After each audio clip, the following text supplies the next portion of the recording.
all those who are able, please rise for the pledge. I pledge allegiance To the flag of the United States of America, and to the republic for which it stands, one nation, under God, indivisible, with liberty and justice for all. Thank you. And our mission statement tonight will be read by Ms. Fox. The mission of the Evesham Township School District is to promote excellence in an environment that engages students in meaningful learning experiences in partnership with students, dedicated staff, families, and community. The district provides a strong educational foundation that will empower our students to achieve their unique potential, embrace self-directed lifelong learning, develop the skills necessary for appropriate risk-taking and responsible decision-making, respect themselves and others, problem-solve individually and collaboratively, become contributing members of a diverse global society. Thank you, Ms. Fox. I'll now hand the floor over to Dr. Smith for our budget presentation.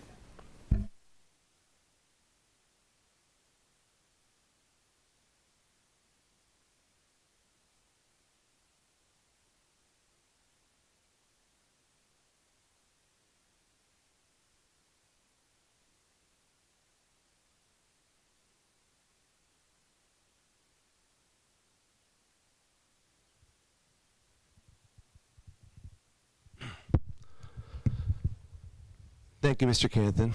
Good evening, everybody. It's great to see so many people tuned out tonight for this tentative budget presentation, which is far and away the most difficult that, at least in my time here, I've had to give.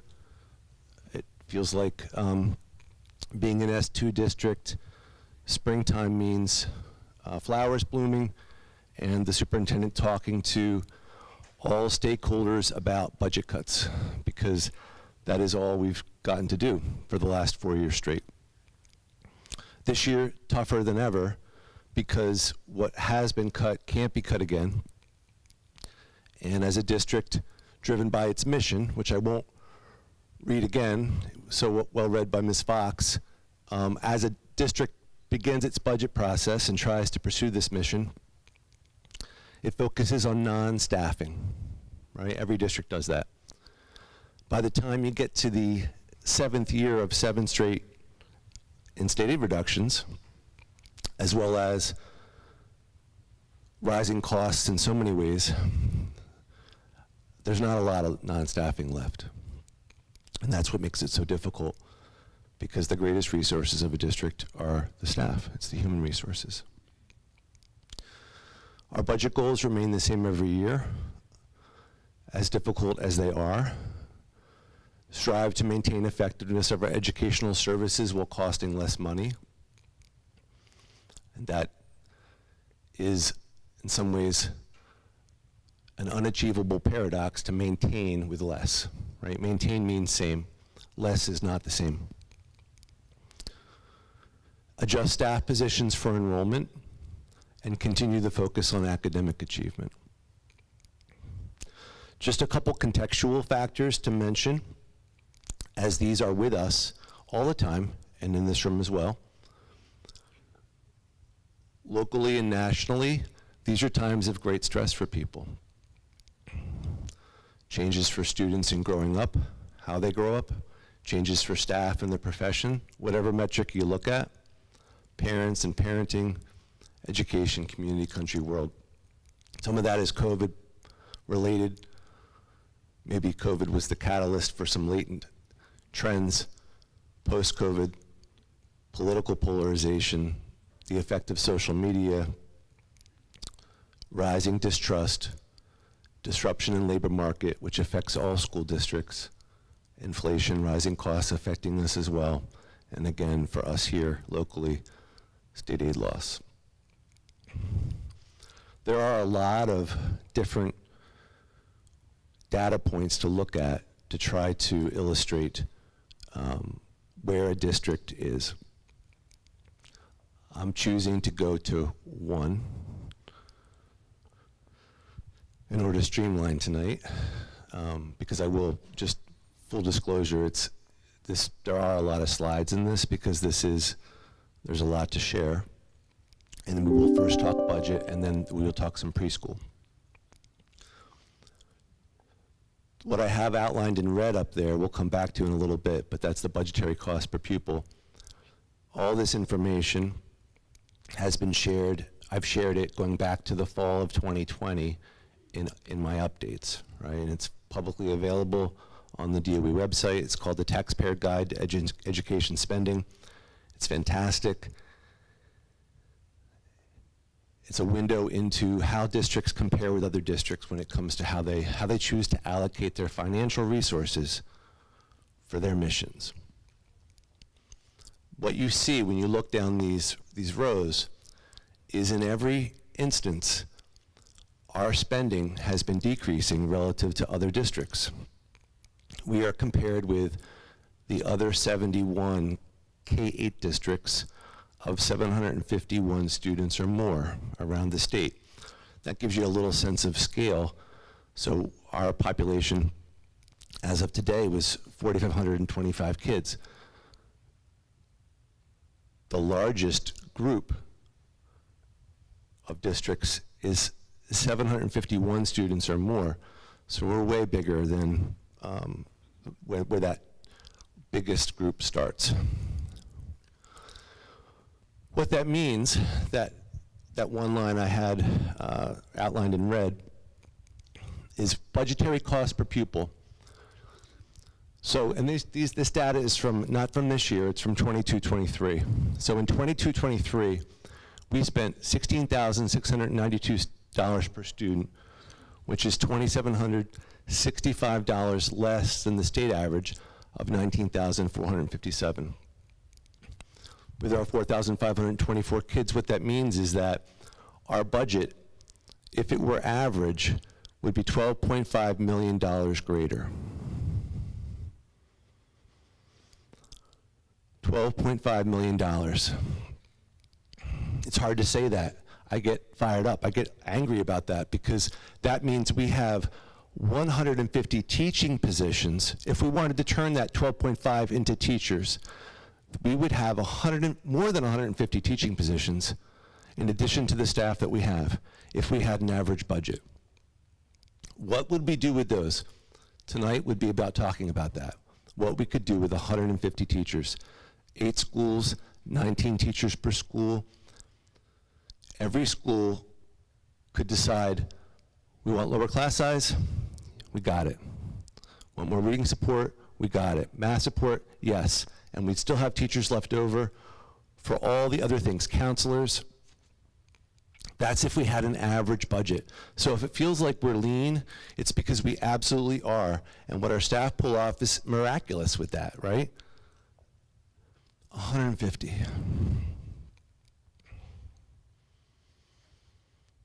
I'm going to turn it over to Mr. Yates for a bit.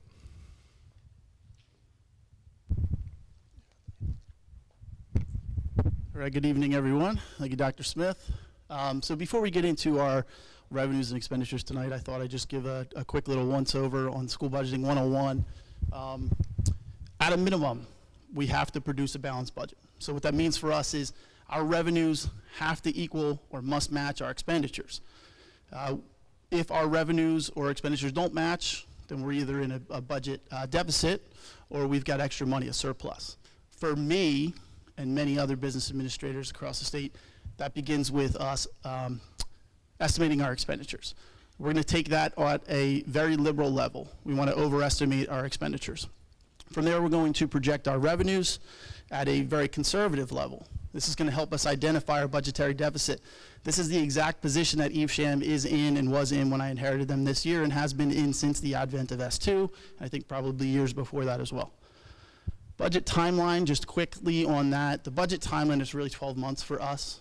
We're never not evaluating our budget. We're always constantly taking a look at our current expenses, reviewing our quotes from our vendors, and seeing where we can find efficiencies and cost-saving measures. But preparing a new budget begins every year in the fall. For us, it's November. Budgets go out to our departments, to our principals. Those budgets come back. In December, that's when we're really seeking quotes from our vendors. We're evaluating our current budgetary costs. In January, when we come out of the break, then we start projecting our revenues and our salaries expenses for the next year. In February is when we're going to get our state aid numbers. And then in late February and early March is when we're going to be finalizing the budget. So our expenditures and our revenues are going to match. That's where we are today.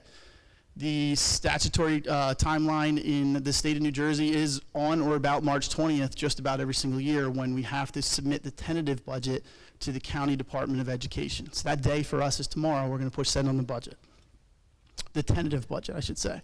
The final budget presentation will be in April or early May. So let's talk about our revenues. As I said to you before, our budget must balance. So our total general fund expenditures and revenues for next year is that number you see in the top right, $86,899,966. The majority of our revenues are from the tax levy that we collect from the residents of Evesham. We don't actually collect directly from the residents. We submit a bill to the municipality who collects from the residents.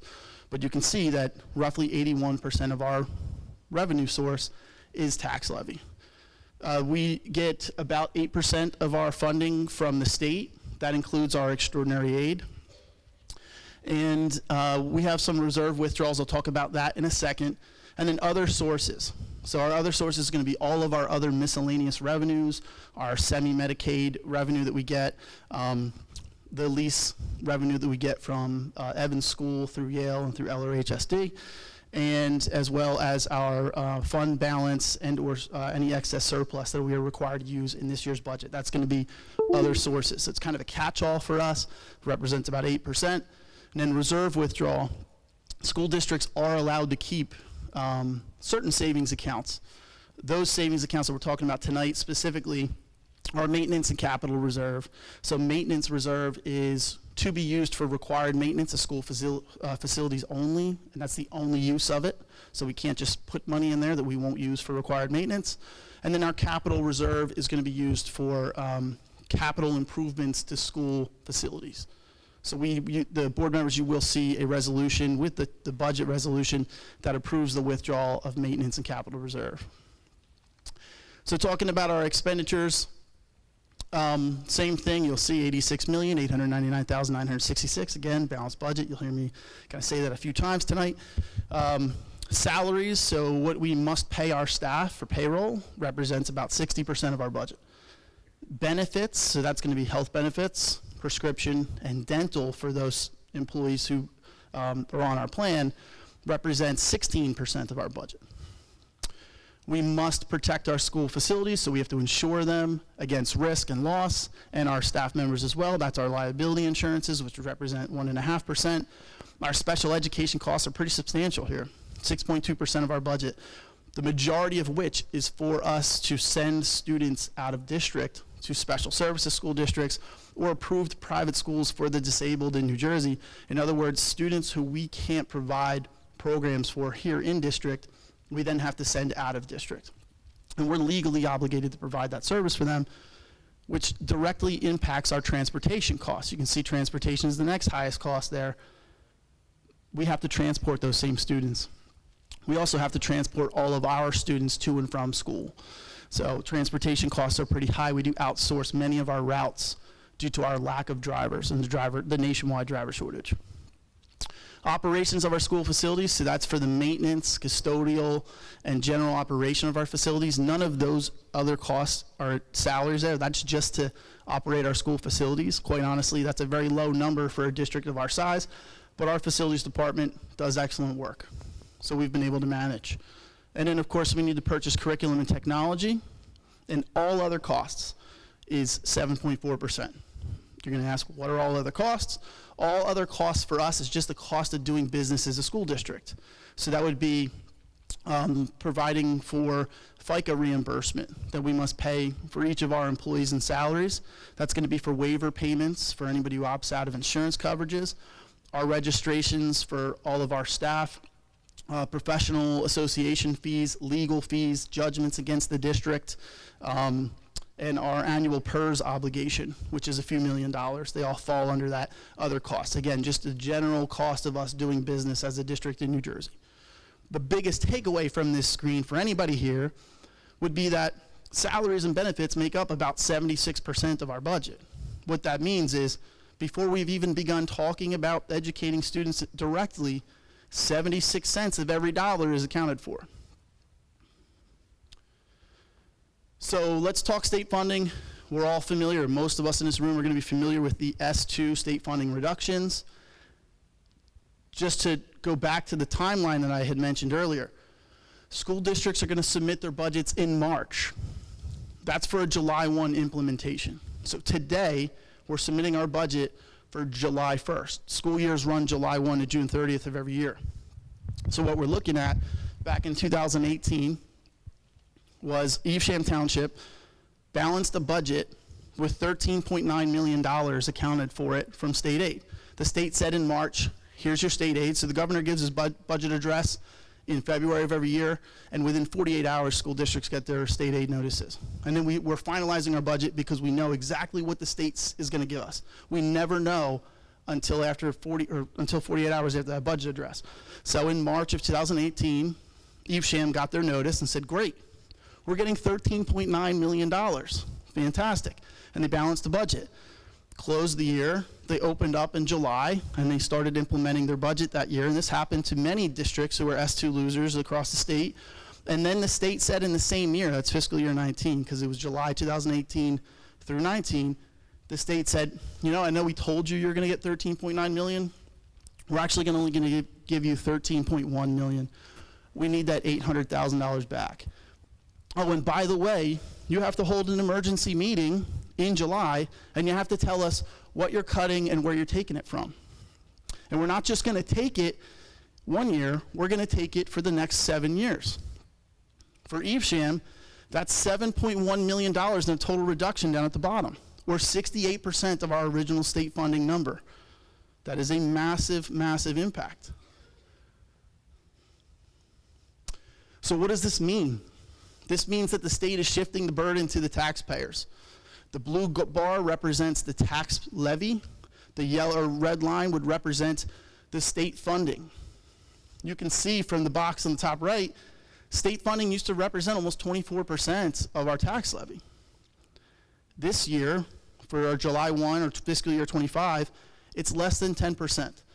Under ideal conditions, that red line would follow the same trajectory as our blue bars. Under normal conditions, pre-S2, that red line would have remained constant or flat.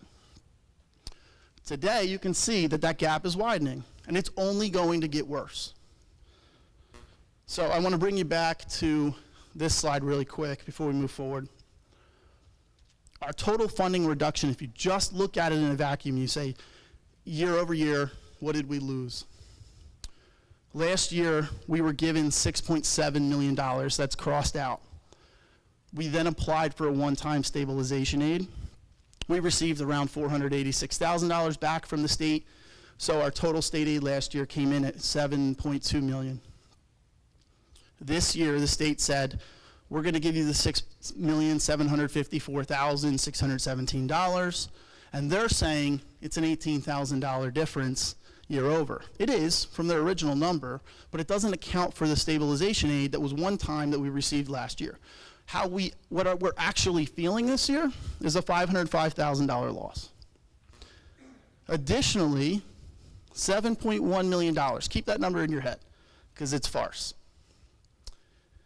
In 2018-19, we lost $815,000. In 19-20, we lost $925,000. But they never gave me back my $815,000. So my actual loss that year was $1,740,000. Every year they don't give me the money back, or give us, this district, the money back.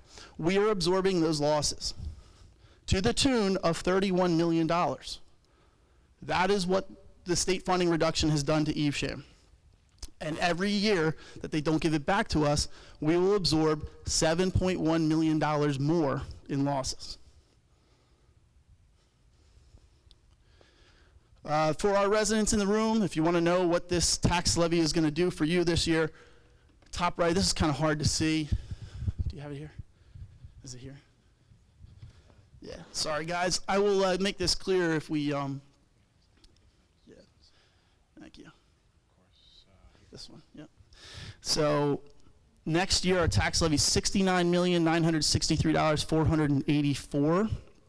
That is an increase of $1,732,413.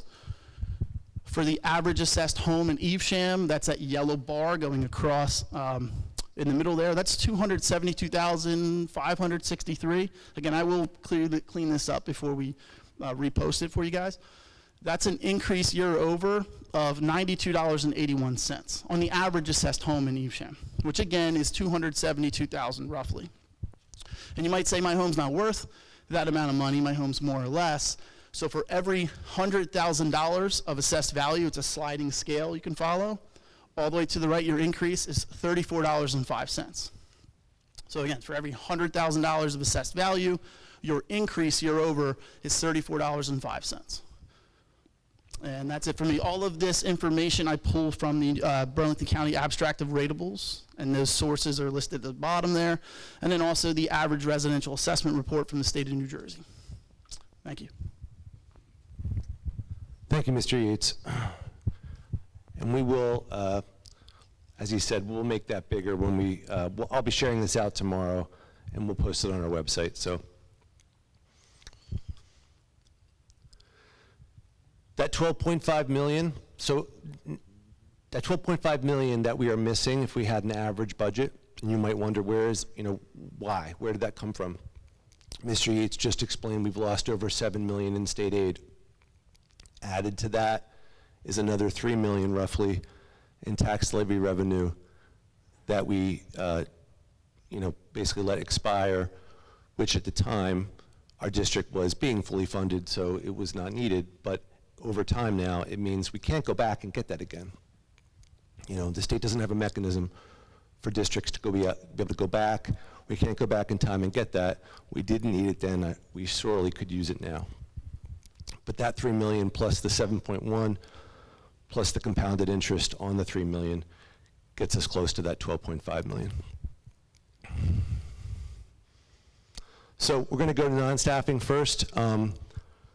As we have been doing for the last 3 years, we are looking at increasing walking. We have budgeted for 2 bus routes to be eliminated, and we do this really twofold. One, bus driver shortage. Second, budget savings. Activity fee increase, as we have done each year, we are going to increase that as well, just incrementally. New walking zone. This slide was actually in last year's budget presentation, and just as an illustration of the difficulty, not just for districts but everywhere, it took a lot longer than anticipated to get the crosswalk installed for this. You may have seen it recently finished from Washington Ave across Tomlinson Mill to the sidewalk on the MMS side. So the schools is going to be communicating with the families in Briarwood. This will start on April 8th when we get back from spring break.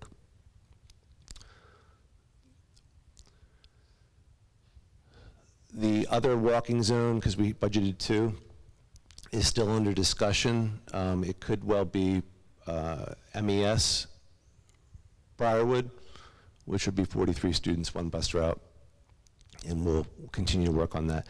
Each walking route takes time, right? So we work with the township, we work with the township engineer, we work with the police department. Studies are done. It's slow, gradual, careful work. And that's why we, each year, our town is not designed for walking. Those, who live here know that. You may recall, it was last year that I was sending out links to the Delaware Valley Regional Planning Commission's survey on pedestrian and biking accessibility for Marlton. They had chosen Marlton to do their study on specifically because of our accessibility issues for walking and biking. And they met with some of our PTA PTAs as well. This slide is the hardest slide of the whole presentation. This is staffing. We're going to talk about each one of these in more detail, but I did want to give you an overview. Total savings of about 1.5 million, and the biggest step is the top one, which is grade 7 and 8 teachers teaching a 6th class instead of team time. And we'll talk about that. Family consumer science, that was almost eliminated last year. This year it is one of the steps. 7th and 8th grade small music lessons, that's one position. Tier 3 restructuring, that's another position. Elementary class size increasing, that's 2 positions. We've done that every year for the last 4 years. Elementary Spanish, increasing elementary class size. Elementary Spanish, 1 position. I'll talk about the next piece. It doesn't save anything, but it just keeps us from having to add a position back. And then elementary related arts, positional reduction of 3 positions for 18 total. The right-hand column, the far right-hand column where it says retire and vacant, what every district, what we wish 100% is that maybe those numbers in the second to right column and the right column end up matching. You know, we've seen enough retirements and vacancies in the past few years to almost keep pace with the positions that we had to eliminate.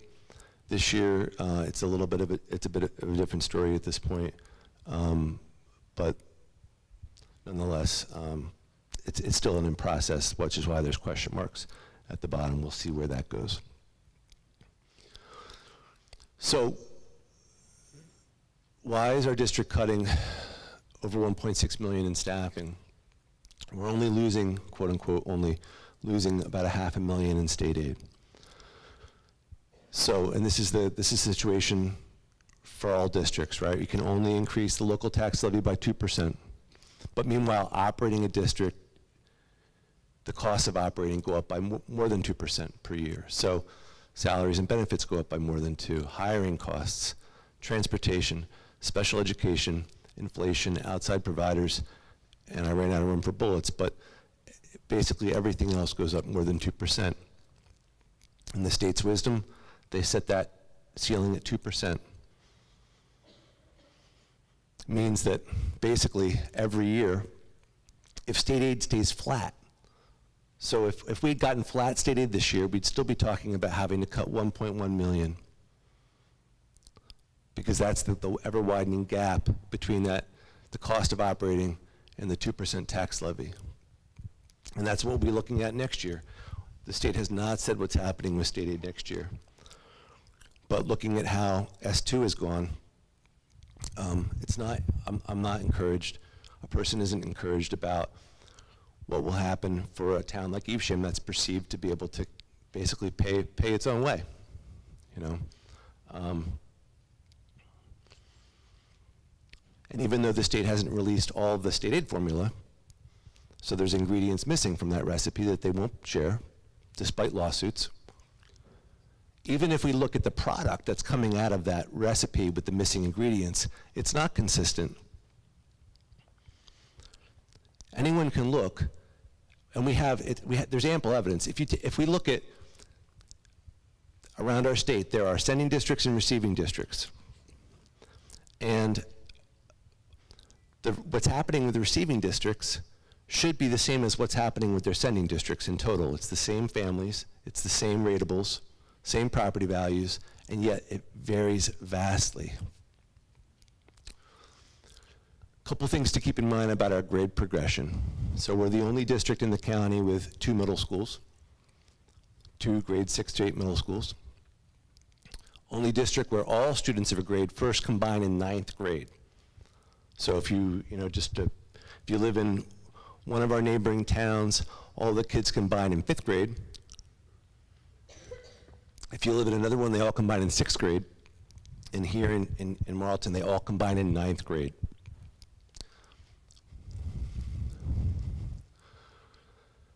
Currently, what that looks like for us is 6 elementaries feeding into 2 middles with 4 halls, and then feeding into 1 high school. Starting next year, based on this budget, 6 elementaries feeding into 2 middles, 4 halls in grade 6, modified halls grade 7, 8, 1 high school. We remain the only district in the county with students in smaller ponds before high school. It's a very nice feature. There's a town that's not much smaller than us that has a 5-6 building and a 7-8 building. This is great for us to be 2 identical middle schools, 2 smaller ponds. Just a picture of the forest of class size in Evesham. So as mentioned earlier, we've increased class size each year for the past 4 years for elementary. That is incredibly painful to have the class sizes increasing for the smallest, the younger learners, right? We have not been able to do the same in middle because middle with the house system has locked us into 5 core content teachers per house, per grade. The only way we can achieve efficiencies with middle school is by modifying the house system.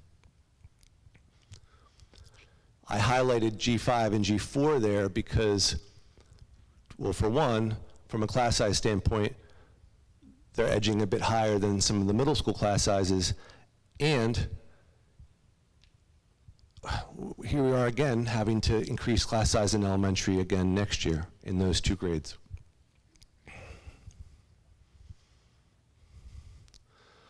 This grade 7-8 step that we're talking about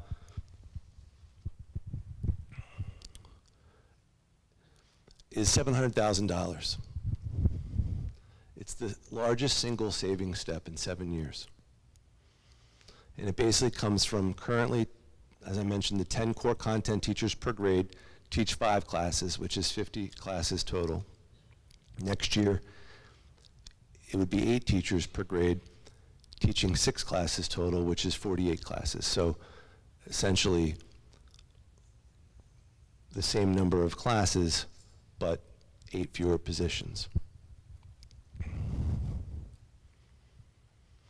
What that means in terms of change for the teacher day. So the core, and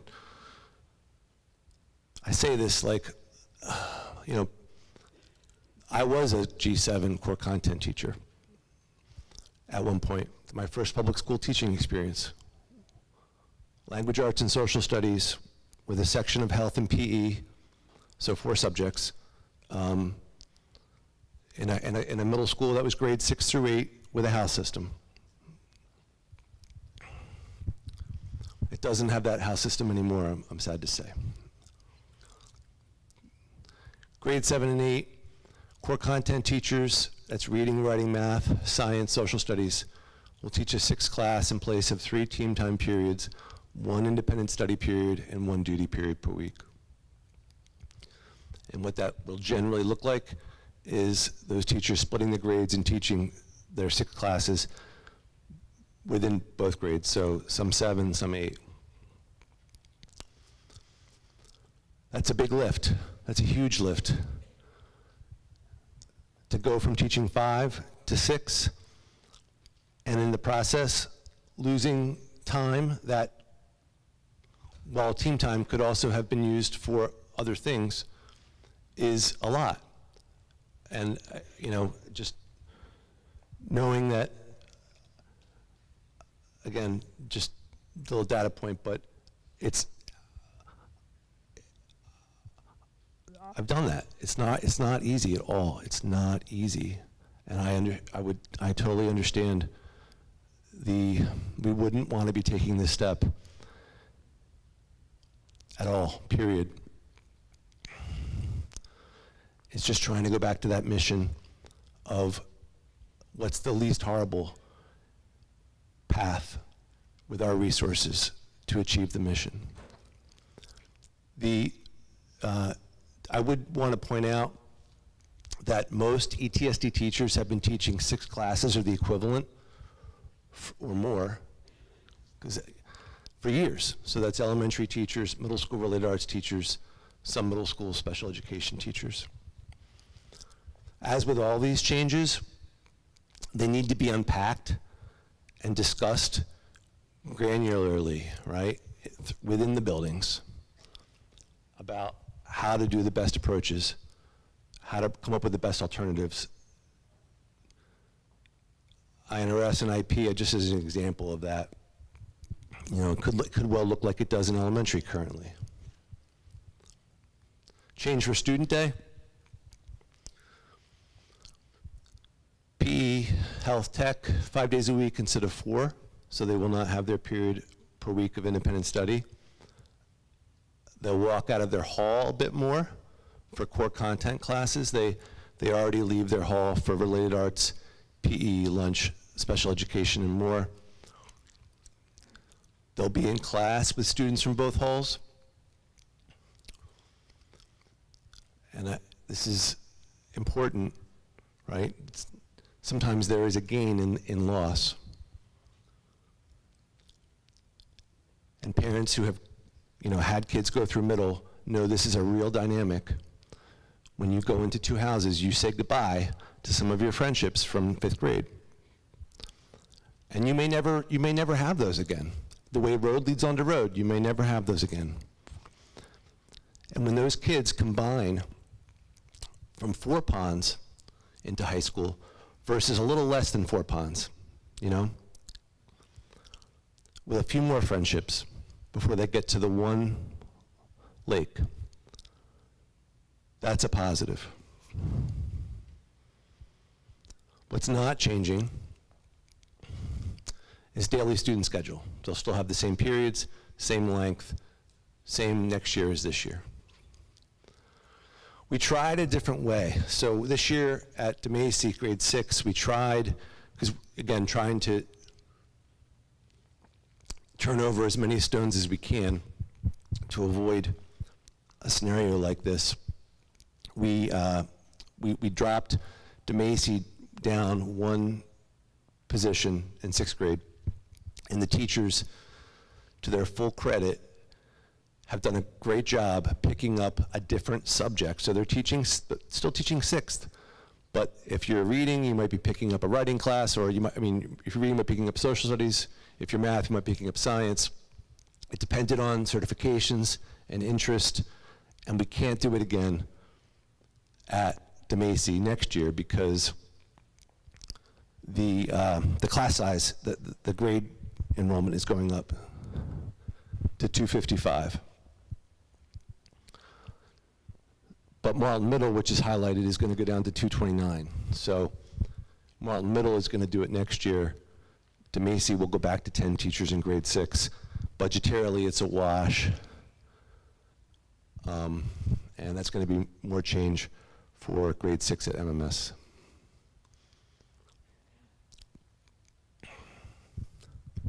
Family consumer science, just giving you an example of what it could look like. We have some firsthand experience with this. Grade 7, 8, small music lessons. Our music programs are amazing. They're absolutely fantastic.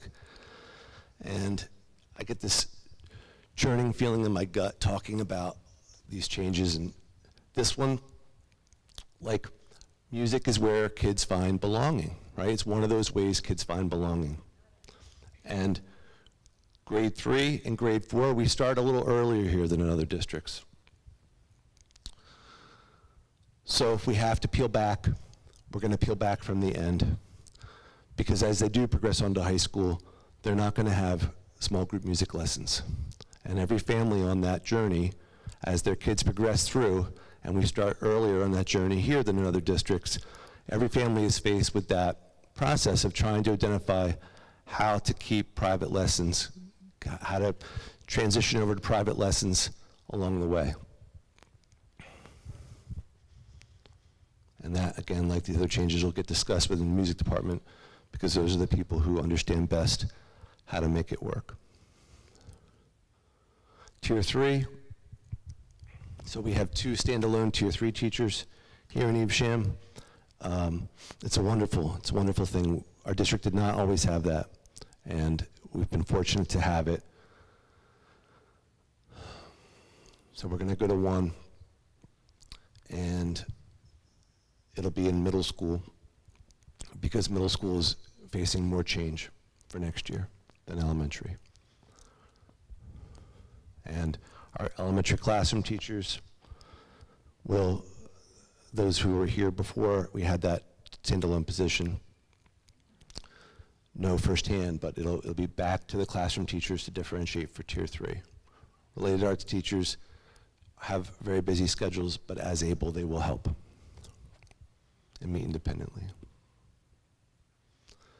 Elementary changes continued. We're looking at increasing class size in grades 4 and 5 to 26 and 27. Those are maxes that we try to stay within, right? So when we look at our enrollment, which we start to do very soon here for the coming year, and decide on the number of sections, and that always changes, and you have to monitor that all along until the start of the year. But as we look at that, we basically like split those sections, steering by these class sizes. Now, if there's 100 kids in a grade, that's going to be 4 sections of 25 in grade 4, right? We don't, but, so it may not always achieve a savings. That depends a little bit on the enrollment per grade per school. Why I call this especially painful is because the number one place where kids develop connections is in class with their teacher, right? And the foundation of success is through that relationship building between teacher and student.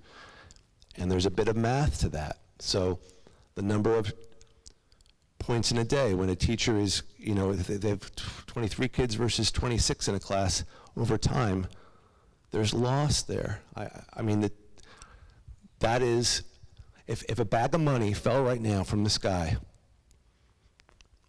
because our elementary teachers have had class size increase for the last 4 years, should it be to let elementary class size keep going up and do something else with that money?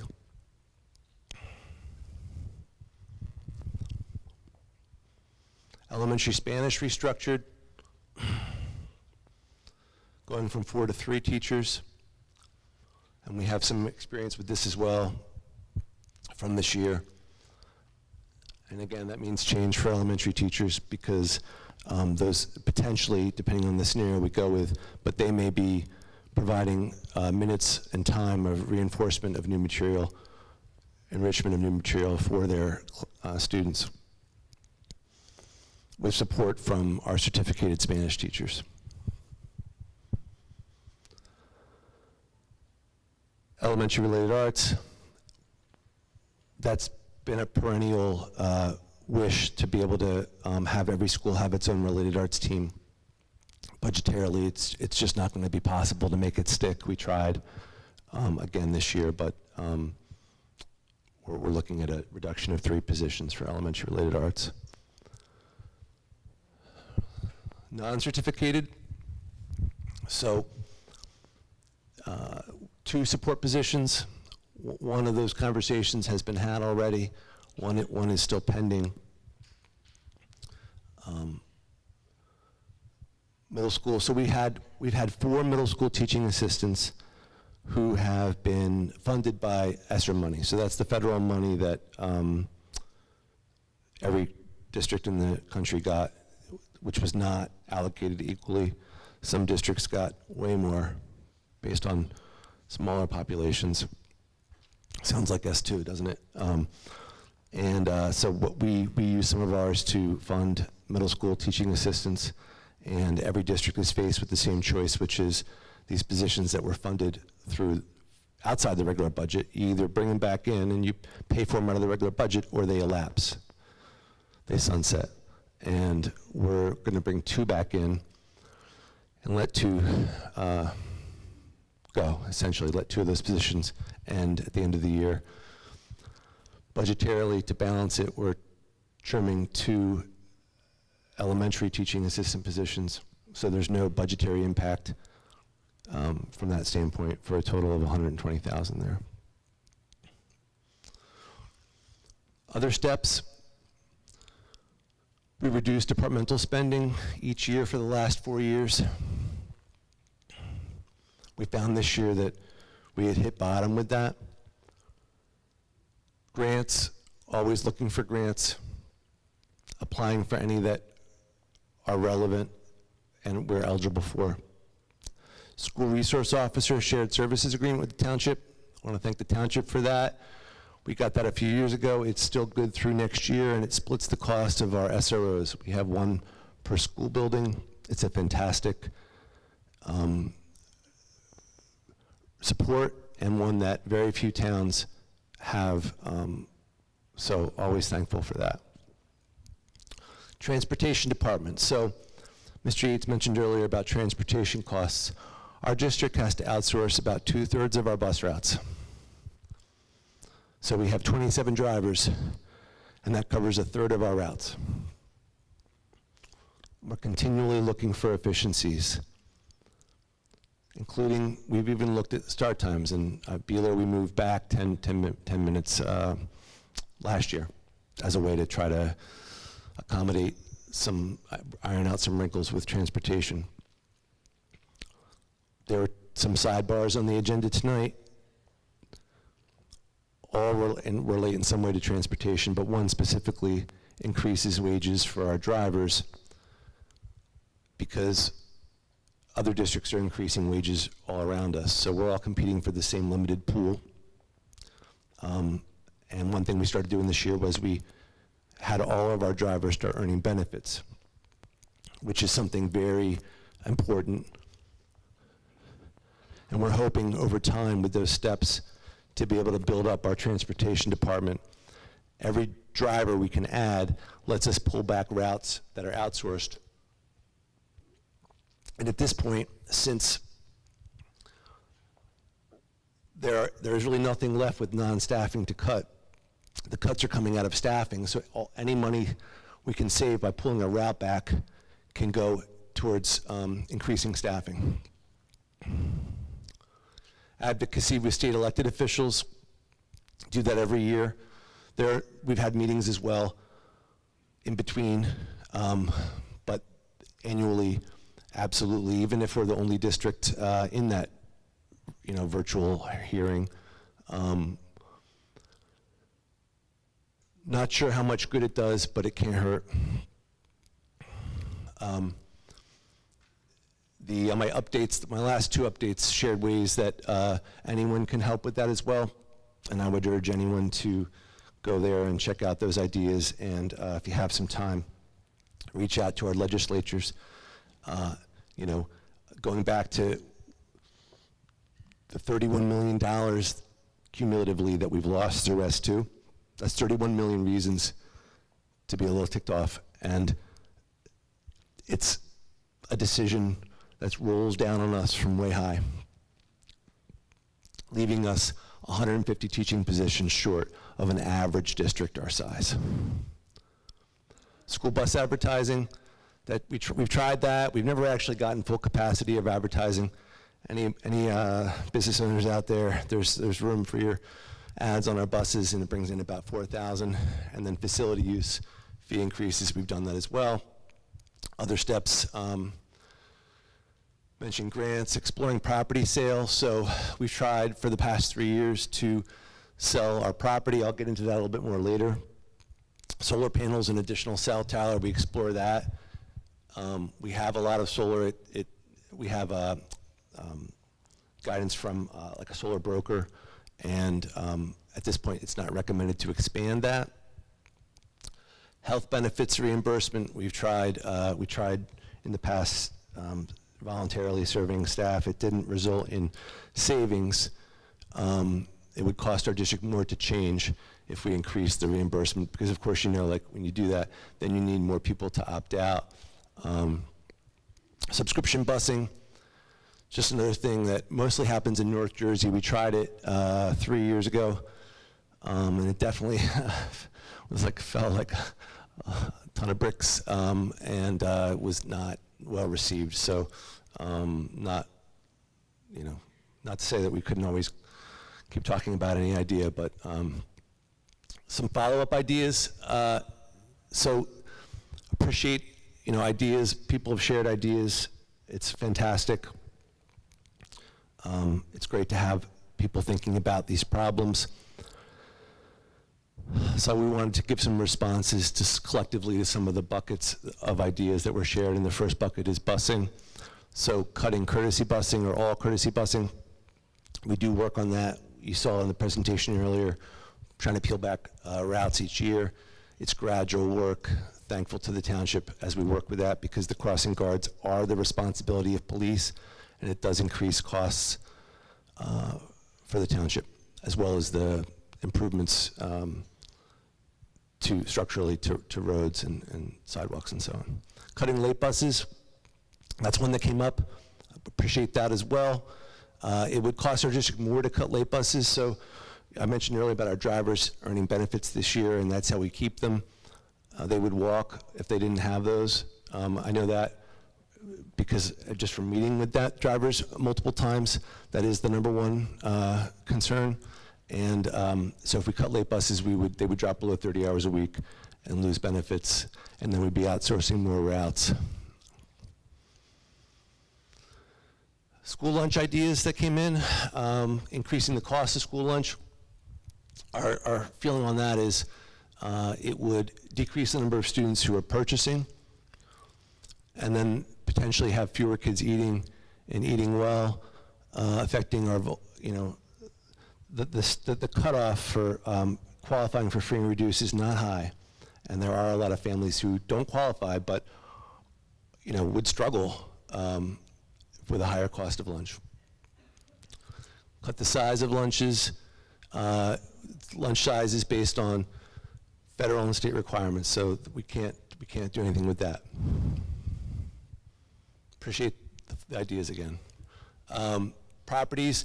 Okay, I wanted to talk about this. So, yeah, we've tried. This goes back actually. That subscription busing, it goes back to really those days in spring of 2021.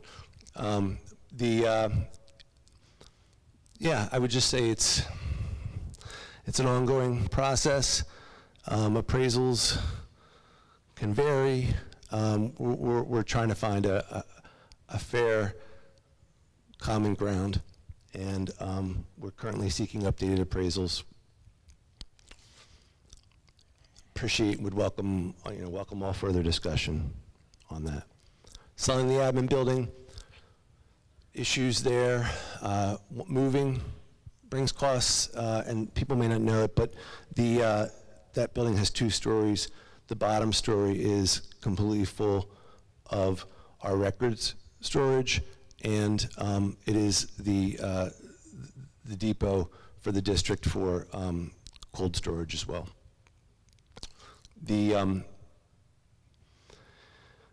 Our other buildings don't have a lot of space for those hallways at the admin building, and it wouldn't be used for, it wouldn't be rented. It would definitely be a tear down from its age. Extracurriculars. Appreciate these as well. Eliminating after-school activities. And again, like I think of a district next door to us that does not have any elementary activities. It has only middle school and high school activities, and it is sad when you see the elementary school completely empty at the end of a school day. It would save $330,000 total.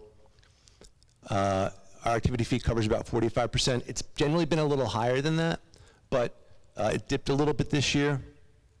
So we are looking at that and going to keep talking about what we can do to reduce that gap. Ideally, there would be no gap, but it's partly due to an increase in the amount of extracurriculars that we've been offering, so that's a good thing. And it's just something that takes a lot of care to do because to be frank, there are kids who come to school just because of extracurriculars, you know? Like, it might just because of baseball. That's why I'm coming in.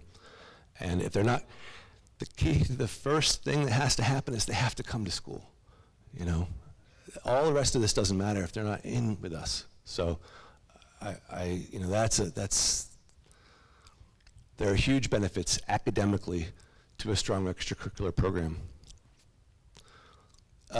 Increased activity fee, we could do that. We have been increasing it each year. The hard thing is, we kind of gauge ourselves against a local high school to make sure we're not, you know, because what a high school can offer is even more than what we can offer, and so we can't really be charging what a high school's charging. But we do look at the activity fee, and we increase it each year. So appreciate that. There's also that piece where if you raise it too much, kind of like with school lunches, then fewer kids are participating, are engaging in that. So that's a factor. Administrative reductions. This one came up. Cutting administrators. I would say, if we go back to this slide, hold on. I got to go all the way back here to the beginning.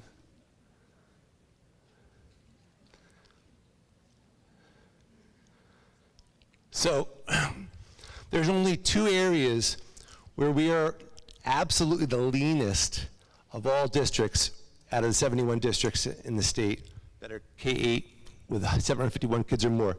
And those 2 areas are both related to administration. So we have more students per administrator.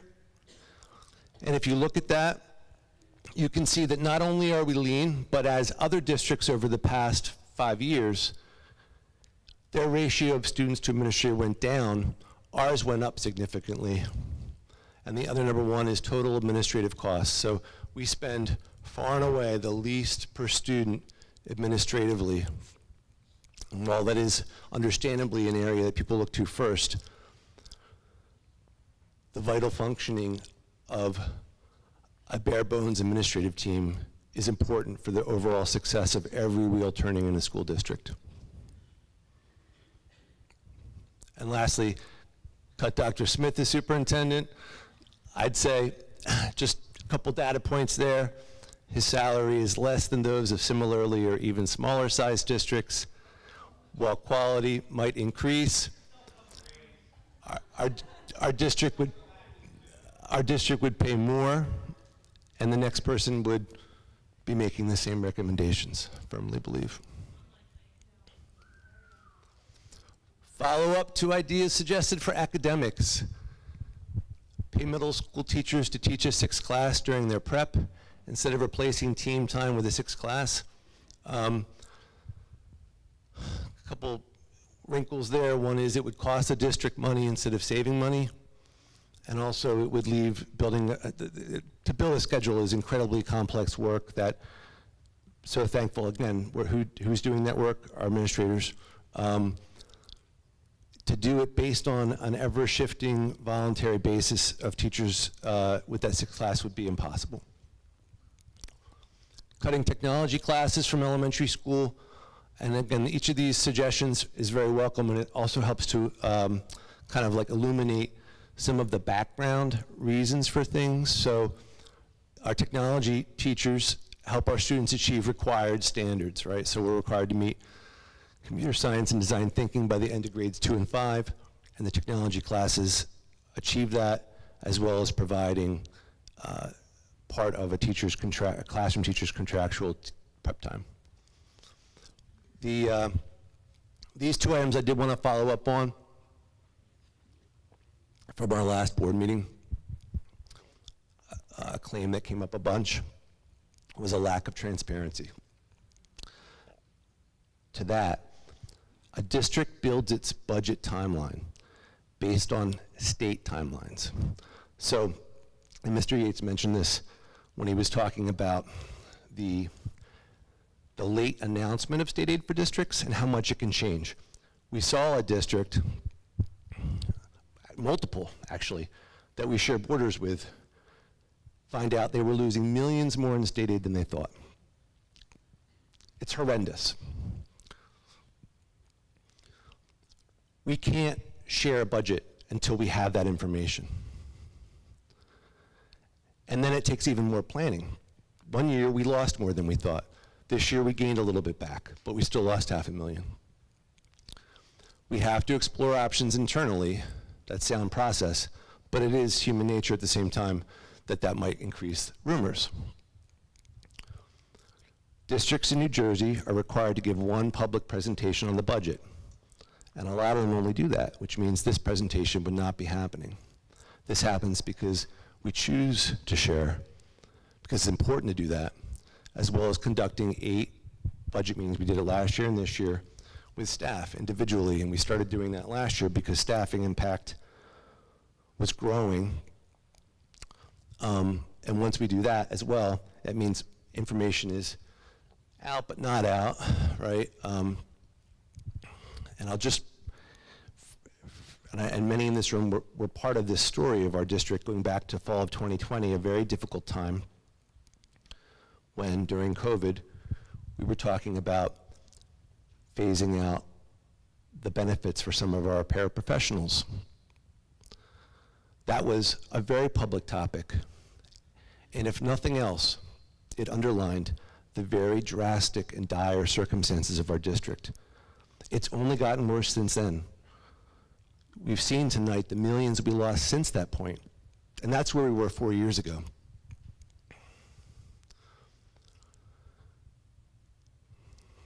This is the opposite of surprising, or should be, where we are right now.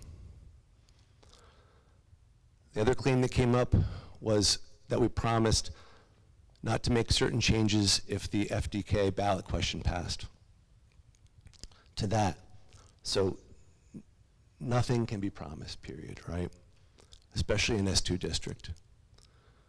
We said what might happen in order to pay for full-day kindergarten, specifically to full-day kindergarten. That is a ballot question. It's outside the regular budget. Additional money for something not in the regular budget.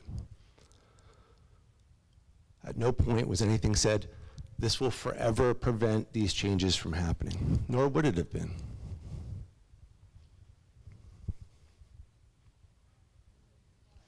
Any ideas, steps, and possibilities not addressed in this presentation, please keep sharing them. You know, you saw tonight, we included follow-up on a bunch of different suggestions. There's time between now and our final budget presentation and approval meeting to look into and follow up on any other ideas.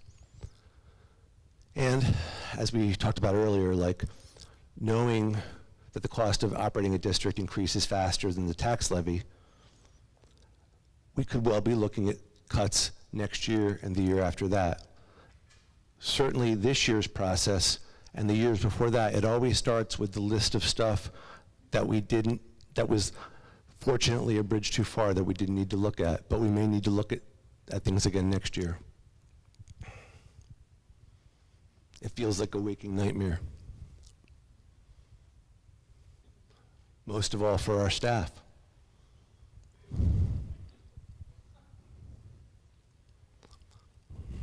Questions from the board?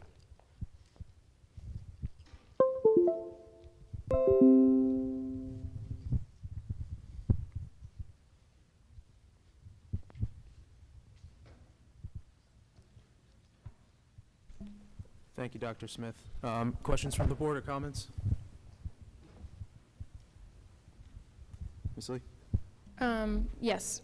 What, maybe Dr. Smith or Mr. Yates, could you explain what would happen if this budget didn't pass tonight procedurally? Where would we go from there, given the county deadline tomorrow? Yeah. So it's not entirely clear, but I can tell you that we would have to notify the county, you know, that we did not meet our statutory deadline. Most likely the county would then say you need to hold an emergency meeting as soon as possible to get the budget passed and submitted. What happens beyond that, I don't know. We would consult our solicitor, who would probably do some research.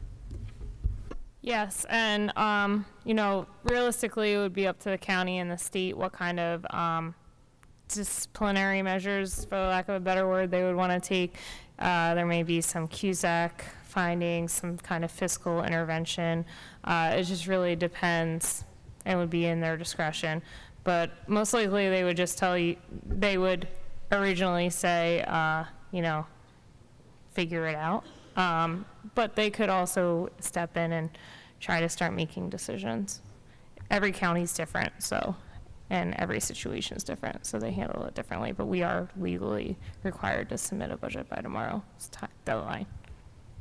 Thank you both. One more question. I find it frustrating that we're up against this county deadline tomorrow, and I understand there were scheduling conflicts last week and yesterday, and that's the situation we're in now, and we're here. My question, Dr. Smith, is obviously we have a lot of passionate community members and teachers here tonight writing emails online. What is the plan after tonight to engage in a dialogue with the community before the final budget?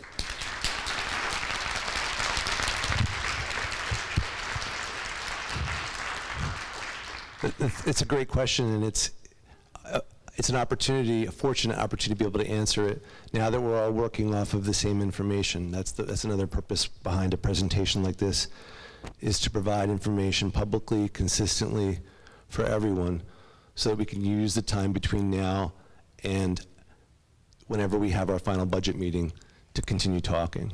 And I can't even imagine what it would be like for a district to present something only on the final budget approval meeting.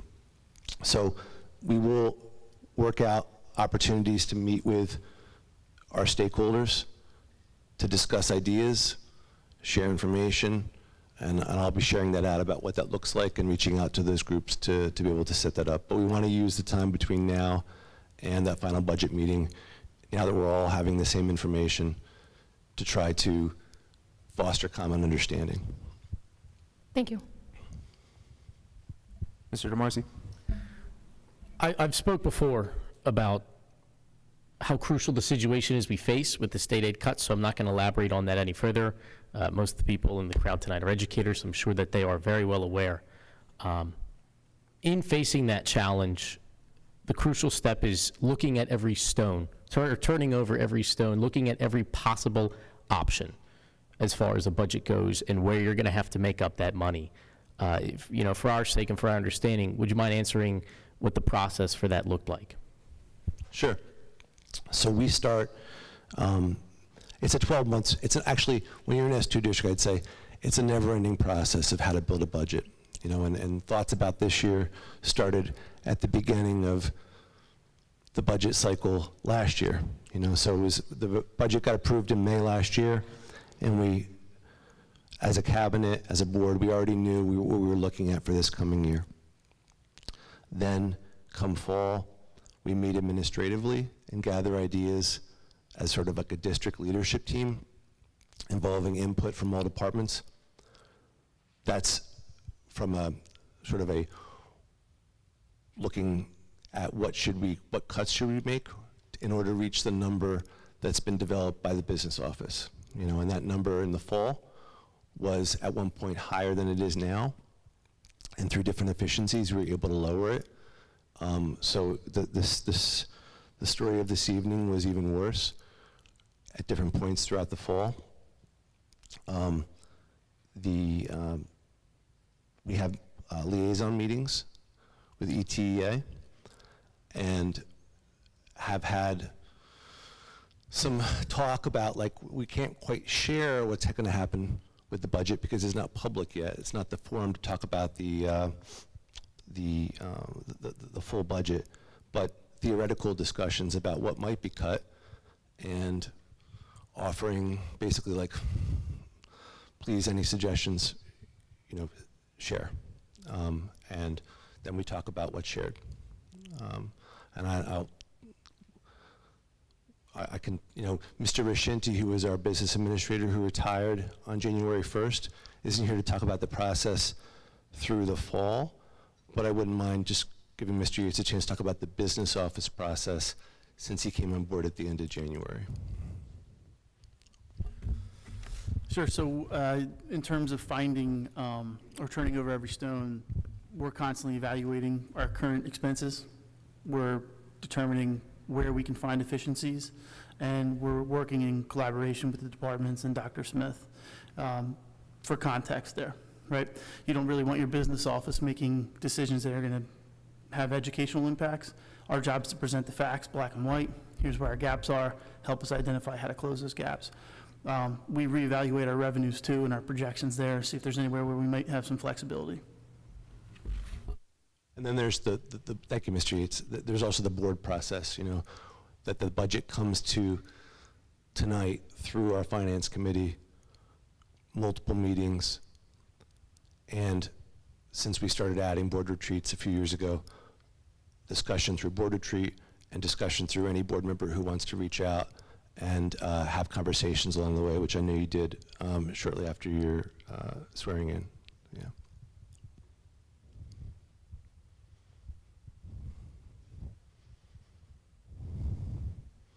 I have, is my mic working? Mrs. Knoll? Yep.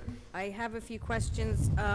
Speaking of the Finance Committee, I believe I saw in one of the slides about increasing fees. Anyone from the Finance Committee want to explain? Did I see that right? There was a slide about increasing club activity fees? Yeah, so we increased club activity fees by $5 for elementary and $5 for middle, which you may remember from your time on the Finance Committee last year that we were following the same process we followed then. There we are. Rather than sometimes the district will not make changes and then we'll drop a big change. We prefer to go incremental wherever we can, so. I see, okay.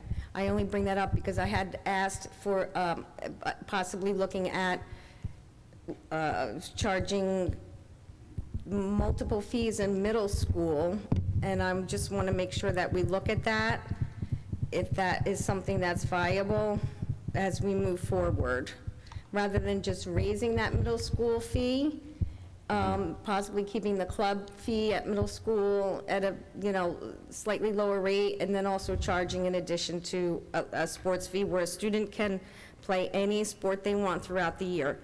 That's a suggestion that I had brought to the Finance Committee, but perhaps it was too late, and something if you could look at moving forward. I'd appreciate that. Absolutely. I'm just, I'm jumping to your suggestions, anticipating this slide. You had it there, yeah.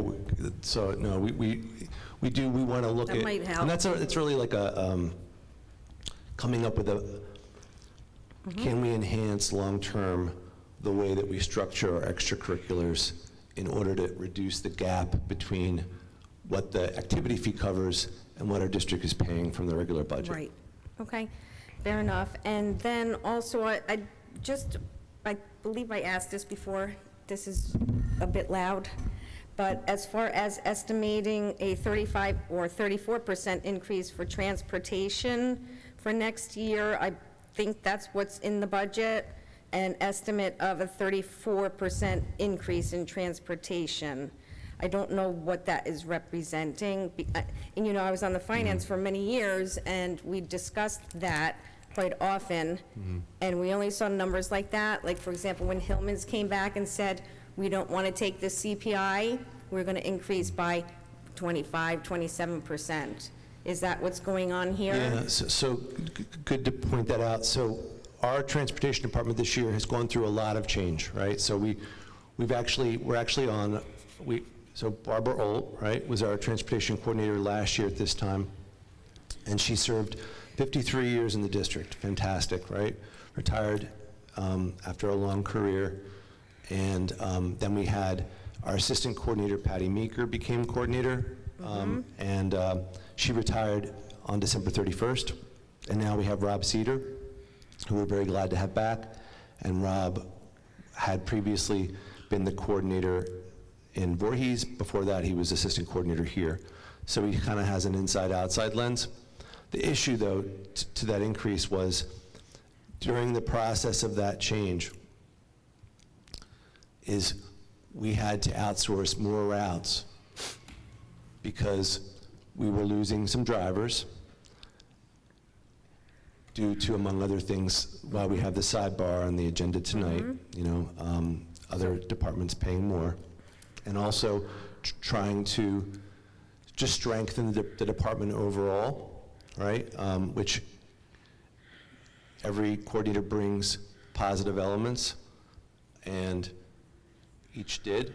And now with Mr. Cedar as coordinator, I believe we're going to be able to strengthen the department more and more, and that'll result in being able to take back more routes. But during that transition period, we lost a few drivers. Okay, so my question is then from, and I'm sorry to ask a million questions, but this year budget versus next year, you're anticipating almost $1 million, 34% increase in transportation. Am I No. reading that correct? No. So if I can clarify that, what you're seeing is the difference between what was approved last year Okay, and what we're projecting to spend next year. But what we're projecting to spend next year is closer to what we're actually spending this year. gotcha. It is not a 34% increase from our actual expenses, So the expenses increased this year, and we substantially. did not anticipate that. Correct. Whew, okay. So that brings me to, there is something on tonight's budget related to outsourcing a route to Hillman's. I don't know if it's one or two routes. That perhaps could give information on the increases. I see a Hillman's. Yep, so Yeah. every time we lose a driver, or we pick up a route because we have to send a student out of district, or whatever the nuances are of transportation, if we don't have drivers to fill those routes, we have to outsource to Hillman. Gotcha. Or we outsource, Hillman is our primary source of outsource. I hope something changes. $43,000 for 2 months. There is the sidebar on Yeah, tonight's I know. agenda, which we are hopeful will bring drivers back in district so we can then bring routes back in Okay. district. I have another question for you, Mr. Yates. I'm sure you have the answer, but on the resolution, it says capital projects. This is on the actual resolution. Yep. And you and I emailed a little bit about this, but it says capital projects, 1.848, and you're moving money from the capital reserves, but it's 1.555. Can you explain why that is different? Yeah, not all of the expenses in Fund 12 would qualify for a withdrawal of capital reserve. Okay, I don't know what. Fund 12 is our capital outlay, Okay, so we are required to charge certain expenses there. And the withdrawal of capital reserve is for those capital improvements. So those numbers almost never will match. okay, so our capital projects are exceeding the amount that we can withdraw from the reserves. Am I understanding? Incorrect, the other way. Okay, you're withdrawing less money from capital? The amount of money that we are required to budget in capital outlay exceeds the projects that would qualify for a withdrawal from capital reserve. I see, okay. And what projects are within that part of the budget? If you don't mind going over that, because you and I emailed about it. Sure, so we are going to be replacing our HVAC controls across the district, and that's going to give Mr. Donahue and his team access to one touch on one screen, control any building in the district. Additionally, we are replacing fire alarm panels in 2 of our buildings, Mr. Donahue? 2 of our buildings. The other buildings have already been replaced, so we're now going to be upgrading fire alarm panels in the 2 buildings which have not been upgraded yet. And there's a boiler replacement that we are going to be withdrawing for as well. This is not boilers related to the capital emergent needs funding. I did ask you that. But, and then also the control, did you talk about the controls, the PSC&G that you and I, That is not related to capital Right. reserve withdrawal. but those are also some of the projects that'll be going on. And what about there were bathroom projects on there as well? Yes, I'm sorry. So we're also withdrawing for a couple toilet room facilities at Jaggard, Rice, and DeMacy. Okay, and that's to be used from the capital reserves? Correct. Great. Okay, I may have had another question, let me check. Nope, I think that's everything, thank you. Thanks, Mrs. Knoll. Any other board members wish to? Mr. Fiscaro? Dr. Smith, Dr. Smith, couple questions for you.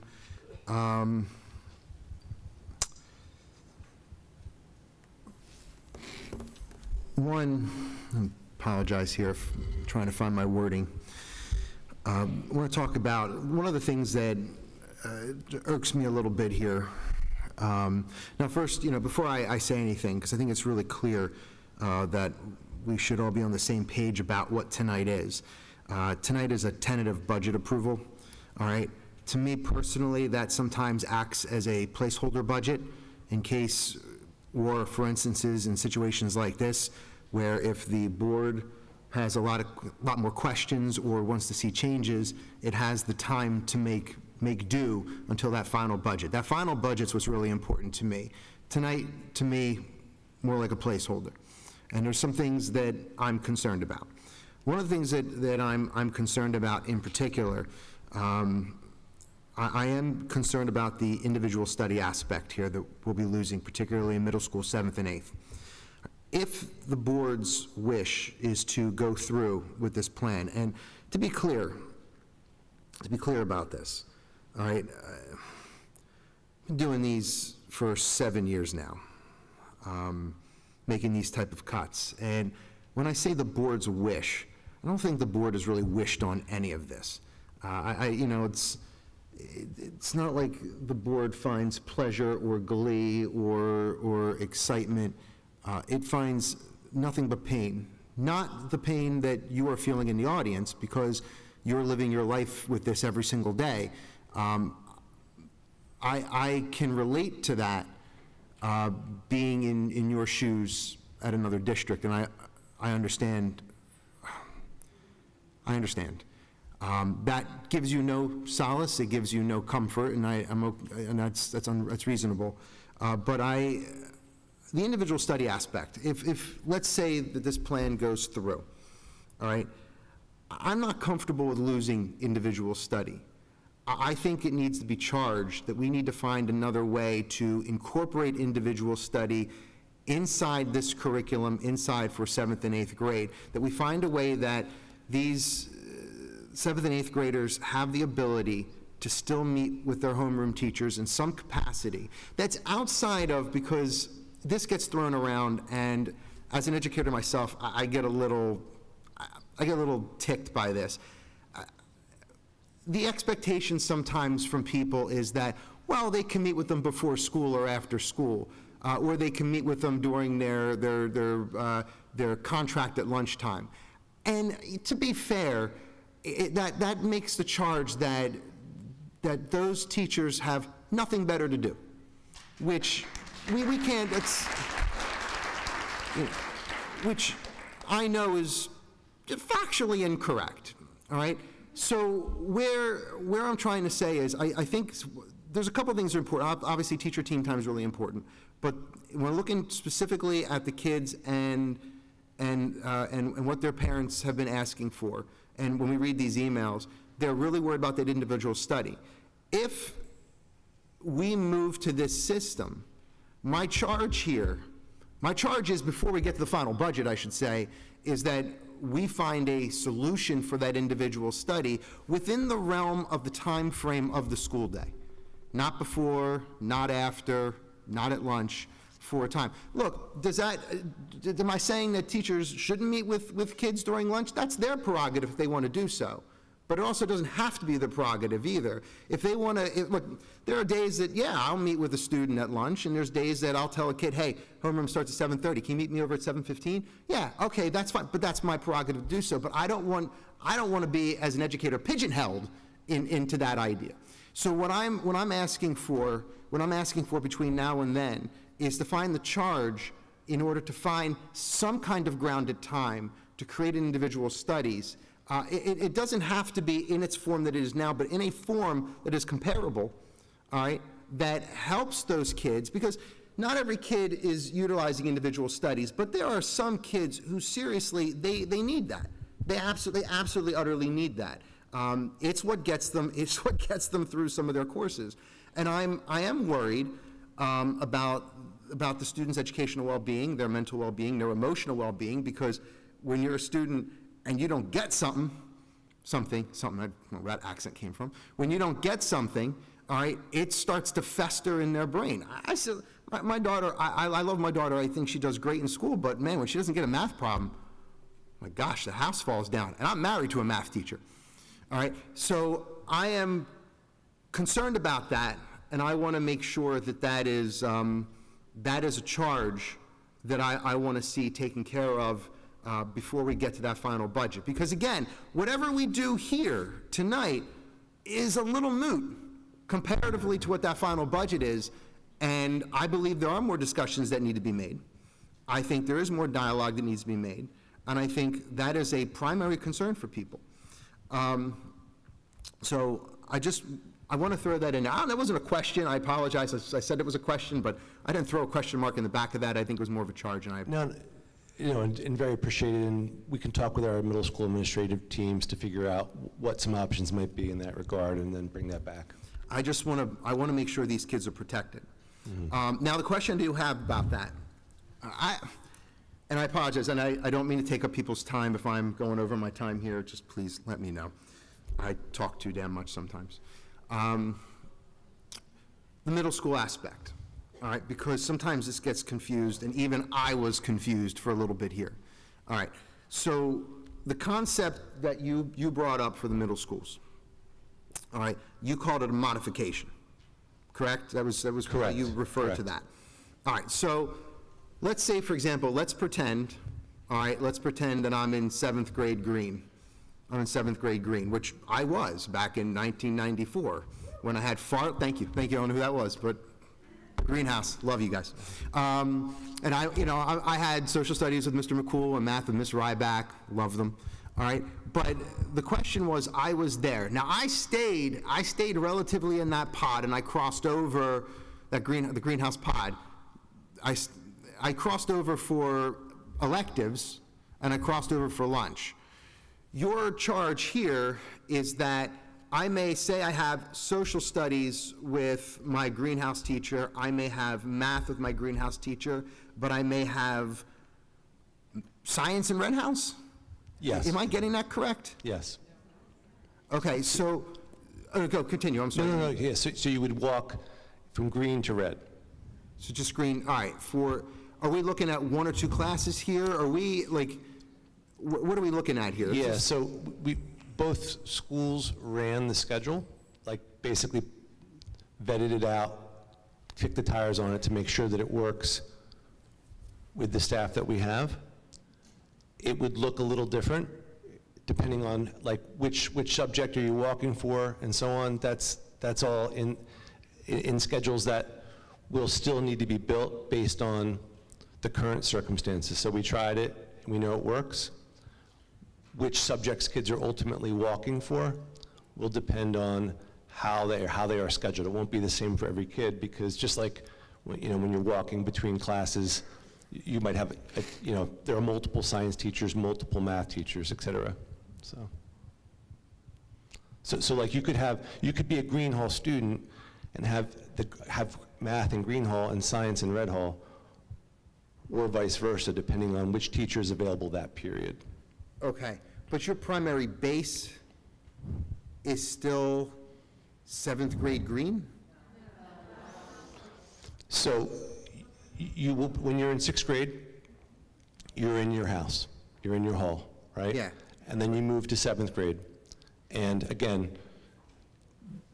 as the middle schools talk it out, but as you're moving around, you are in that, you're basically grouped by house, and then you're going to move and walk. So. By homeroom? No, hold on, I apologize. I just need clarity on this. This is really important for me to understand this. Just because, again, it's been a while since I've been in middle school, and I know this from walking the halls. Just I got lost in Marlton Middle. It's been since 6th grade since I've been here. There's still a homeroom. My daughter's in 5th grade, so my daughter's going to middle school. So I don't have the middle school thing memorized like I used to have it memorized. Is there still a homeroom factor there? There is still a homeroom. That's, all right, because that's what the individual studies aspect had that, right? Yes. Okay, so would that be their home base? Like, for example, where their lockers are located, Yeah. where they know the teachers from the year before. That's, whether it's how much movement back and forth remains to be seen based on the schedule, if that makes sense. Here's the thing. And again, we had to talk about this for the next month and a half or so. We have a lot of moving parts here, right? We have a lot of moving parts. And I'm not just talking about this. I mean, it's like, it's literally everything all the time. And what I'm trying to find here, and what I'm trying to search for here, is for allowing for these students to have familiarity. All right, change can be good, but change needs to be incremental. Change too quickly can cause some havoc. And what I'm looking for here is, if you're going to create this system, to try to keep as much normalcy in it as possible so that we eliminate some of the havoc. And what I'm looking for here is, and again, like we said, this is tentative, all right? We're looking now into the month and a half, all right? I'm looking for more consistency for those kids. We want the same thing. So when it comes to movement with the students, if there's availability in their pod, in their hall, then that's where they're being scheduled. But if they have to walk to Red, then they walk to Red for that class, and then they walk back. And it's... Pod still takes precedent. Yeah. That's what I want. I want the pod to be precedent. What I would say is this: until we build the schedule, it's hard to say how those things will fall out. But what I would say ultimately is the familiarity, the foundation of familiarity that they built in 6th, and having their lockers and their main areas still in the pod that they came through in 6th means that when they're walking and they're identifying with that house that they started in. Okay. All right, let me change the subject one more thing before we go any further here. And this is important. You're talking about adding,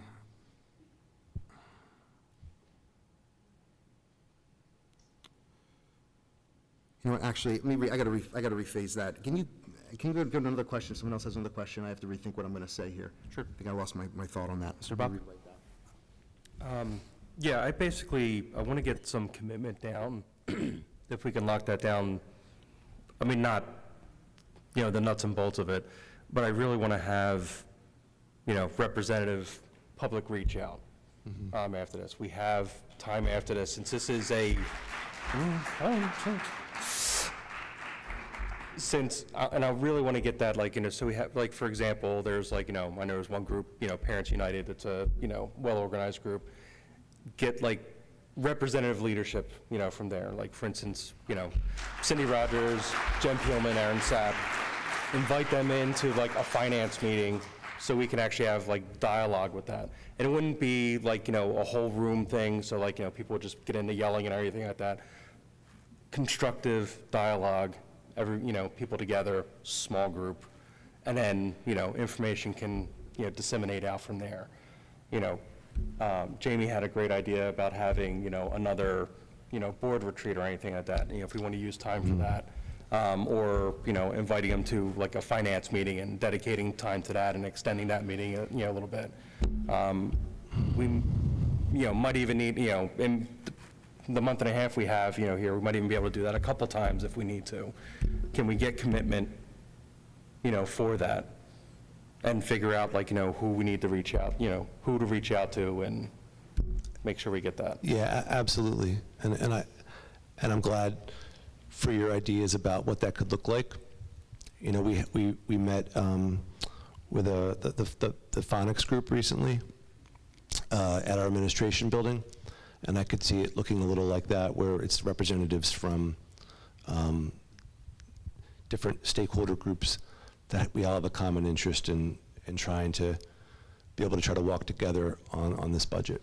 Yeah. I just want to make sure we have everything, exhausted by the time the final vote comes out. Mm-hmm. I know this is a preliminary, vote for the tentative budget, but I really think that it behooves us, to make sure that we have that reach out, to make sure we are, showing everybody that every stone has been, turned, and figure out, if something else, can come up. And especially in the meantime, parents, please keep flooding the state, as well. There's activity happening in that area. Please keep reaching out to them to see if, maybe something will happen in between now and then that, they release some extra funds. Keep that organization going as well. And we'll make sure that we get, a representative group together. And, thank you for, being up for that, if you're up for that. Yeah. Absolutely. Thank you. Can I add something here to, I'm sorry, but to Joe? This is, I get a feeling that there was a little bit of politics here, trying to add back the independent study, because that was a stickler for somebody. But I'm glad you're asking questions. This is about the entire team. You're saying, make sure the independent study is not taken away. It's not just about the independent study.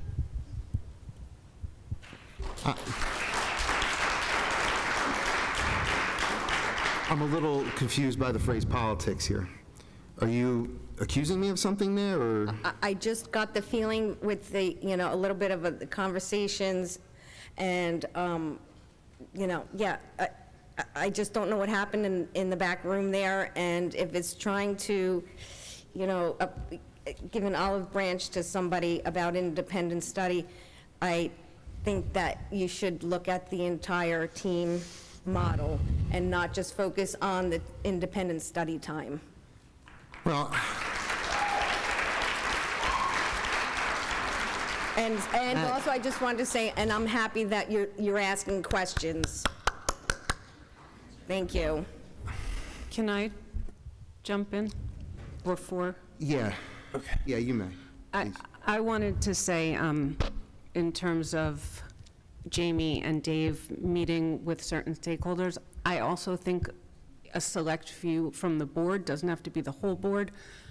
I think it should not just be administration at that meeting, because I think everyone has some ideas and may come at things differently. Sort of in defense of Joe, for me, independent study, I get the whole team time. One of the notes I took down, I know my child had severe anxiety when she was younger in middle school. She was not a kid that would raise her hand if she didn't understand things or go to a teacher in class. And for kids like that, it may not be feasible to come early or stay late, and it may not be feasible for those teachers. So for kids like that, independent study may be the only time that they can. I know I couldn't help her with math. I went to every Jaggard math school night. I still don't understand how bar models. So for someone a kid that needs help that may not be a kid to speak up, I think for me, yes, that independent study is the most important part of the team model.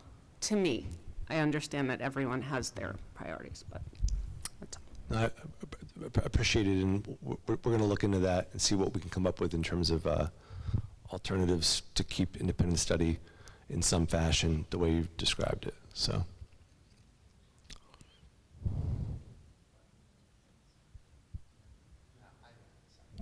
Mr. Marcy. Thank you. First of all, just as a disclaimer, I don't think politics is a motive of anybody on this board, putting that out there. Either way, I'm concerned, my biggest concern with all of this remains the mental health support that a student might be able to receive as a result of the planning and the initiatives created during extra time allocated. That is my biggest. I mean, speaking on behalf of an entire generation, I don't even think I'm qualified to do that. You have, in the aftermath of COVID-19, it's a crisis. It is a huge crisis, and it's one of the very reasons that I'm here. I was glad to see that we passed the ballot initiative last year in regards to the mental health issue, because that's where these issues are going to be solved in the schools. What is going to be done to remedy the ability of intervention in identifying kids who are now going to be flowing throughout the school and are going to have less time within the pods? What is going to be done to remedy the intervention that is going to be needed to help those kids and get them the services they need in school? Mm-hmm. So, wholeheartedly agree about the importance of mental health, right? And we go back to the mission statement at the beginning of the presentation. What we're trying to do with all these steps is to keep all the students in mind, right? So that's what led us to the 700,000 step for grade 7 and 8, is because if it wasn't that, where is that 700,000 coming from, and what effects in terms of academic support, mental health support, would that have on other students, right? So this, you know, again, and some of this would need to be talked out school by school, because these are big changes, right? But our elementary schools, their INRS, so basically their intervention and referral service teams meet without a team time. You know, they meet, and IEP meetings take place also outside of team time, because there is no team time. It could look like that in middle school. There are existing examples of how to do that. Also, If you don't mind, I don't mean to interrupt, could you just kind of detail what some of those examples look like in terms of how, you know, meeting face-to-face with parents and the stakeholders of you know, a child who may have an IEP or is, you know, being considered for one? yeah, and I'm going to actually let our director who supervises those INRS meetings to talk a little bit about that, to give you the greatest detail possible. So, Thank you. which one? All right, I'll do INRS and then she'll do special ed. But if you're asking specifically at elementary school what he's referring to, the team meets a certain day, there's subs that are covering, and then the team has different representatives on there who meet with the teacher will come down, talk about whatever the students' needs are specifically.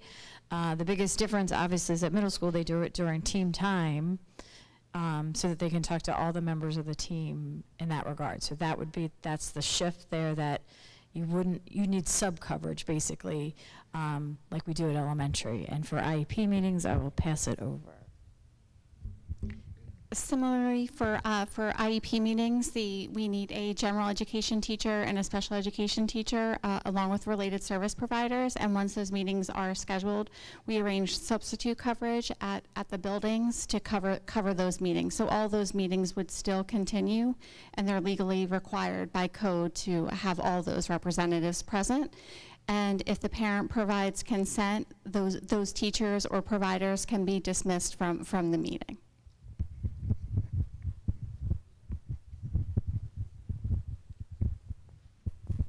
If you don't mind, it is my understanding that we currently have a shortage of substitutes across just about every district in the country.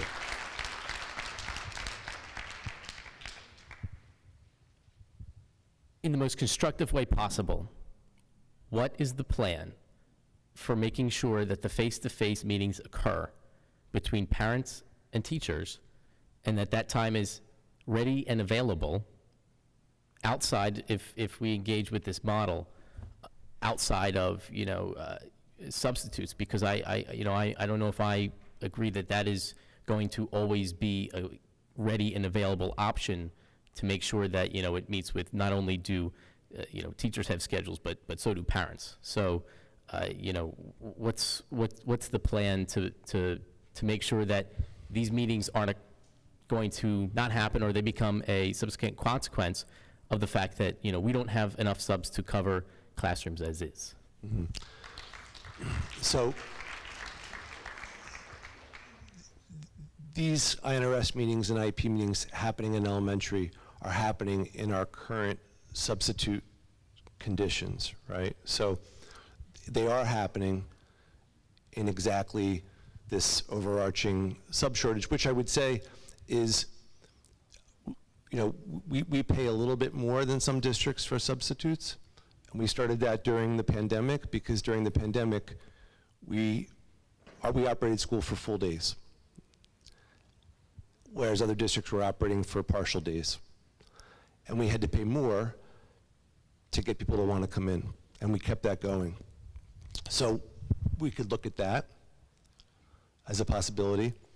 And I also think I'd like to see what the schools, again, it's, when it comes to changes like this, it feels, I feel a bit presumptuous speaking for how something would happen in a building when there are experts in that building who haven't had a chance to talk about it yet. That's fair. It's just, the concern, again, relates to the fact that this is probably one of my biggest issues when it comes to education, is those intervention services. And having a plan developed, if this does get passed, having a plan developed because again, you mentioned we have the overlapping substitute situation in elementary school, but we're talking about adding 1,000 kids, to a model that would require IEP meetings outside of a team time. Developing a plan to make sure, I'm well familiar at Cherokee, right? The substitute shortage got so bad they had to do cafeteria, right? Where you didn't receive any instruction at all. You went to the cafeteria and you sat in the cafeteria with a bunch of your other peers who didn't have a teacher present that day. And I'd hate to see a model like that happen, because teachers are required elsewhere, to address these crucial issues. Mm-hmm. And we would as well. That's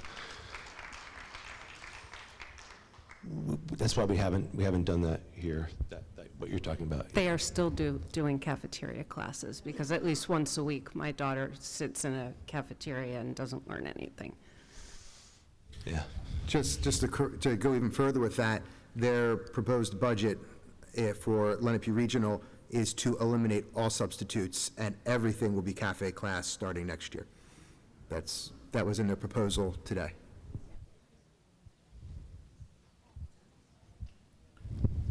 So if I can add one more comment to that before we get into other things. I mean, this is all coming from the state, and as many emails as I have seen and tried to answer, please direct that same energy to the state government, because they are the ones sending the cuts down this way. And I think they should get some of the ire as well. Thanks, Ms. Fox. Any other questions or comments from the board? Seeing none, we'll move on. This meeting will now be open to the public, referencing agenda items only. However, if your questions or comments pertain to litigation, student or personnel items, or negotiations, we would ask that you see the superintendent after the meeting, since we do not discuss these. Oh, sorry, Mr. Canton. Yeah. All right. Good. Go ahead. Good. We good? Yeah. Just make sure one's a customer. Yep. Where are we? Good. However, if your questions or comments pertain to litigation, student, or personnel items or negotiations, we would ask that you see the superintendent after the meeting since we do not discuss these matters in public. Please limit your comments to 3 minutes per person. Please state your name and address at the beginning, and please 1 public comment per portion. Hello, my name is Brian Wiskowitz, Vice President of ETEA. I've been an 8th grade teacher at DMS for 21 years, and I'd like to speak to our association's concerns with some of the budget cuts proposed tonight. First, the Tier 3 Gifted and Talented program. Over the last 10+ years, our district has made an invaluable investment in our Tier 3 program, which is underscored by best practices and a curriculum that stands as a beacon of excellence. A big part of what has made the Tier 3 program successful in middle school is a dedicated period of weeks spent as a group. These students get to collaborate with each other and discuss the curriculum. We believe the restructuring will undermine the program. The students will not be able to work together as easily. We also believe that eliminating the Tier 3 position in elementary school is against best practice and hinders the growth of our gifted and talented students in elementary. By offering challenging and stimulating coursework, pull-out programs not only cater to the intellectual needs of gifted and talented students, but also foster a culture of excellence that benefits the entire school community. Maintaining a pull-out program in elementary school aligns with the principles of equity and inclusivity. Just as we provide additional support for students who require remediation, it is equally imperative to offer enrichment opportunities for those who demonstrate exceptional abilities. By doing so, we ensure that all students receive an education that is commensurate with their individual aptitude and potential. Simply put, there will be great activities such as mock trials, for instance, that Tier 3 students in elementary school will no longer be able to do. Additionally, I'd like to address the increase in class sizes to grades 4 and 5. We have classrooms in some of our schools that are already bursting at the seams. Having that large of a class makes for less individual attention to students. Are the numbers we saw an average or truly a cap? Classes will have too many guided reading, word study, and math flex groups, and the result will be less frequent small group instruction. In addition, students will receive less teacher feedback during writers' workshop conferences. These are formative grade levels for preparing our students for middle school, and we believe the increase in class size will hinder their development and their education. The larger class sizes are already a big struggle in our primary grades as well. There are just too many needs and not enough hands to help out. Finally, cutting 2 middle school teaching assistant positions is very detrimental to our students, especially our struggling learners. As it stands now, we don't even have that many TAs in middle school. Our TAs are extremely helpful for our students, providing extra guidance and individualized help. This budget cut hurts some of our most vulnerable students and makes it harder for them to be successful. I urge you to consider all this when discussing Dr. Smith's budget cuts and restructuring proposals tonight. Thank you for your time.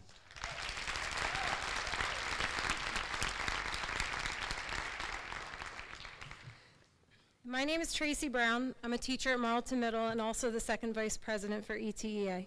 Your proposal to restructure the middle schools to a junior high model is a horrible idea. In fact, have you noticed when you drive throughout New Jersey, it's rare to find a junior high anymore? They're dinosaurs of the past, because about 50 years ago, research found that adolescents are not just tall elementary students or mini high schoolers. They have unique academic, emotional, and social needs that are best met within the middle school model. Dismantling our house and team system represents a huge step backwards for the students of ETSD. With cuts to state aid over the past 7 years, we are already doing more with less, while students' needs have continued to increase post-pandemic with academic gaps, social struggles, and additional pressures in today's age of social media. Our current middle school model allows for a team of teachers and staff to know the students more than just a number, to develop relationships and foster a community of support. Here's a glimpse into a typical team. 123 students, 19 have IEPs, 14 have 504s, 8 in Tier 3, 7 INRS, and 2 home instruction. So in addition to the normal trials and tribulations of adolescence, approximately 40% of our students have specialized programming or interventions in place. Team time is crucial for addressing these student needs, making and revising plans, discussion of strategies, and meeting with counselors, vice principals, and parents. Students would also lose independent study. It's a time for all students to get extra help. Tier 3 meets. Special education students have time, extra support, extra time from their lead teachers. Students also organize binders, locker cleanouts. This is just a very small glimpse. When will all of these things occur if you dismantle our teams? You know what? It won't. It can't.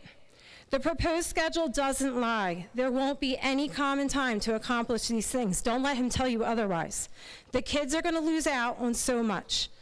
Dr. Smith, you've repeatedly stated that ETEA has offered no suggestions for saving the middle school model. We beg you to stop spreading fake news. What has happened is this. We asked to be included for months. We were told to wait. We offered a few ideas, then sat across the room from you while you pointed a finger at us, literally, and said you've only offered 2 solutions. Despite this, ETA still offered additional ideas and emailed the Board of Ed.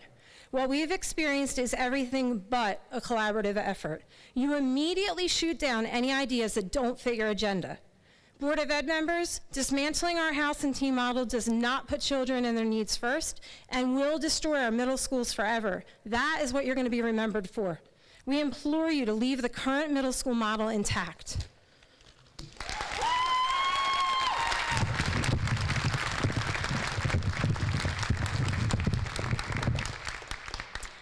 Hi, Delina Jolene. I'm the ETEA treasurer and at Marlton Middle School.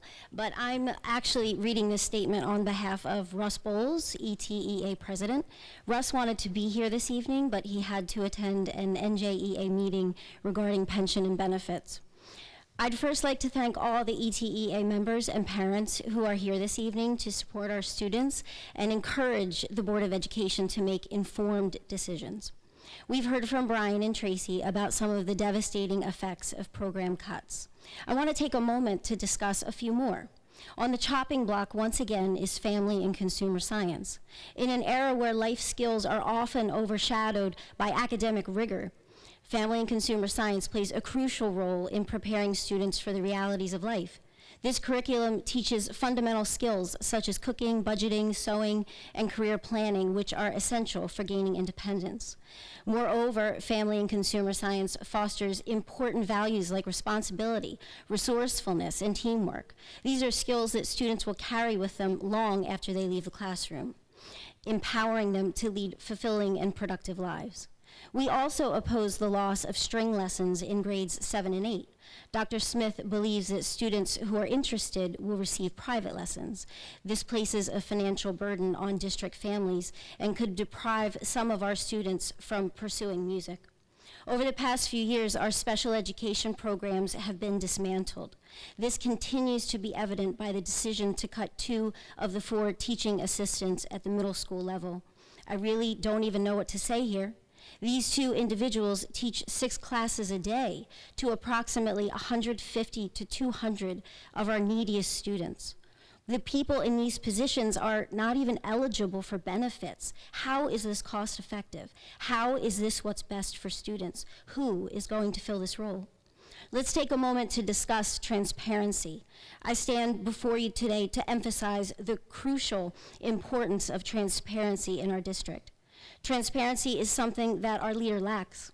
Transparency serves as the cornerstone of accountability, fostering trust, integrity, and effectiveness within our schools and communities. First and foremost, transparency ensures that all stakeholders, including students, parents, teachers, and administrators, have access to vital information regarding educational policies, decisions, and outcomes. When information is readily available, it enables informed decision-making and empowers individuals to actively engage in the educational process. If we had transparency, if we were included in the decision-making process, if Dr. Smith valued our input, you wouldn't have a room filled with concerned parents and employees. And finally, Dr. Smith, please stop saying that we offer no suggestions on how to save money. We offer suggestions, but you are quick to dismiss them. You say they are a temporary solution. Well, at least Excuse me. I think you're wrapping up, but I just want to let you know you're at 3 minutes. I am wrapping up. Well, at least our suggestions would buy another year to figure things out. You say suggestions won't fix the problem because of the time frame. Well, if you would have started working on them last year or the year before, when we brought them to the table, maybe they'd be ready to implement now. Nonetheless, you have said over and over that the budget is your problem and no one else's. If that's the case, then the destruction of the school district rests solely upon your shoulders.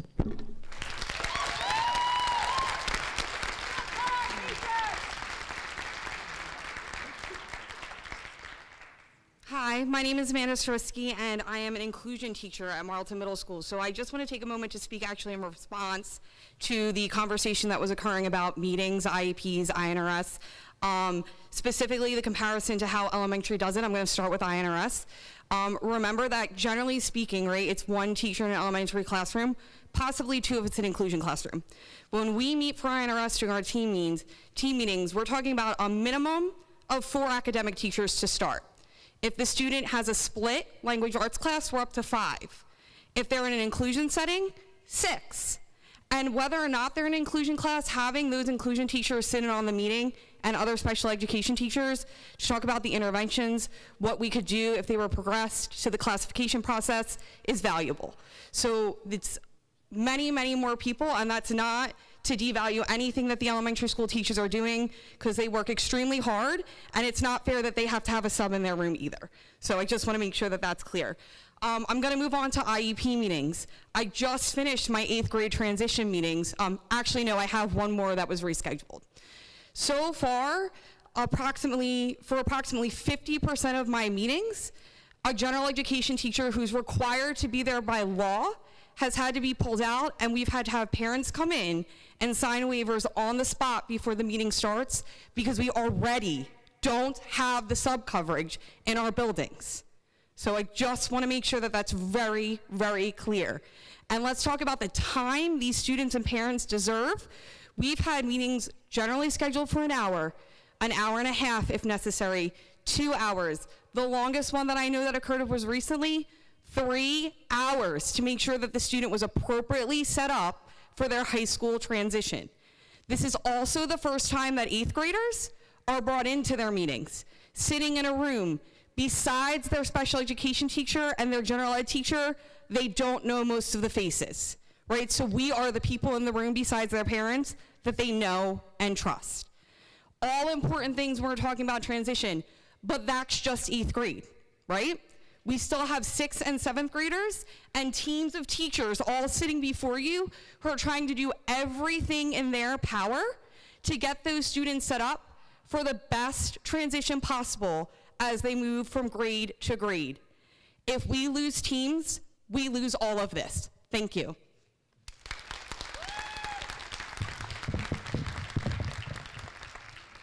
Hi, I'm Linda Masterman, and I'm the reading specialist at Marlton Middle School.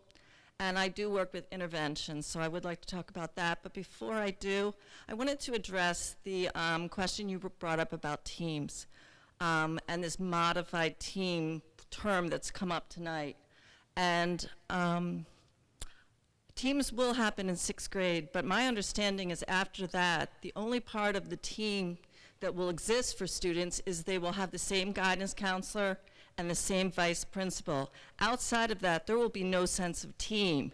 Those students will be placed with any teacher where the schedule fits. It'll be made up of blue and yellow house students, because I'm at Marlton Middle, and there won't be a blue house class or yellow house class.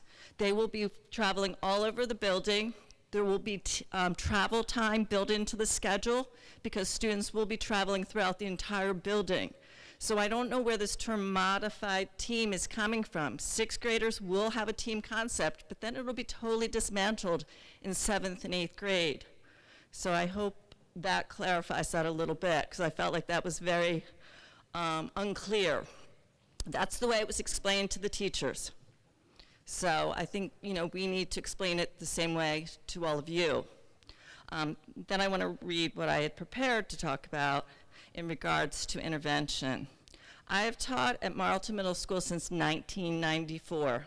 Yes, I'm that old. And I've seen many changes over this time. but no changes concern me as much as these most recent proposed ones.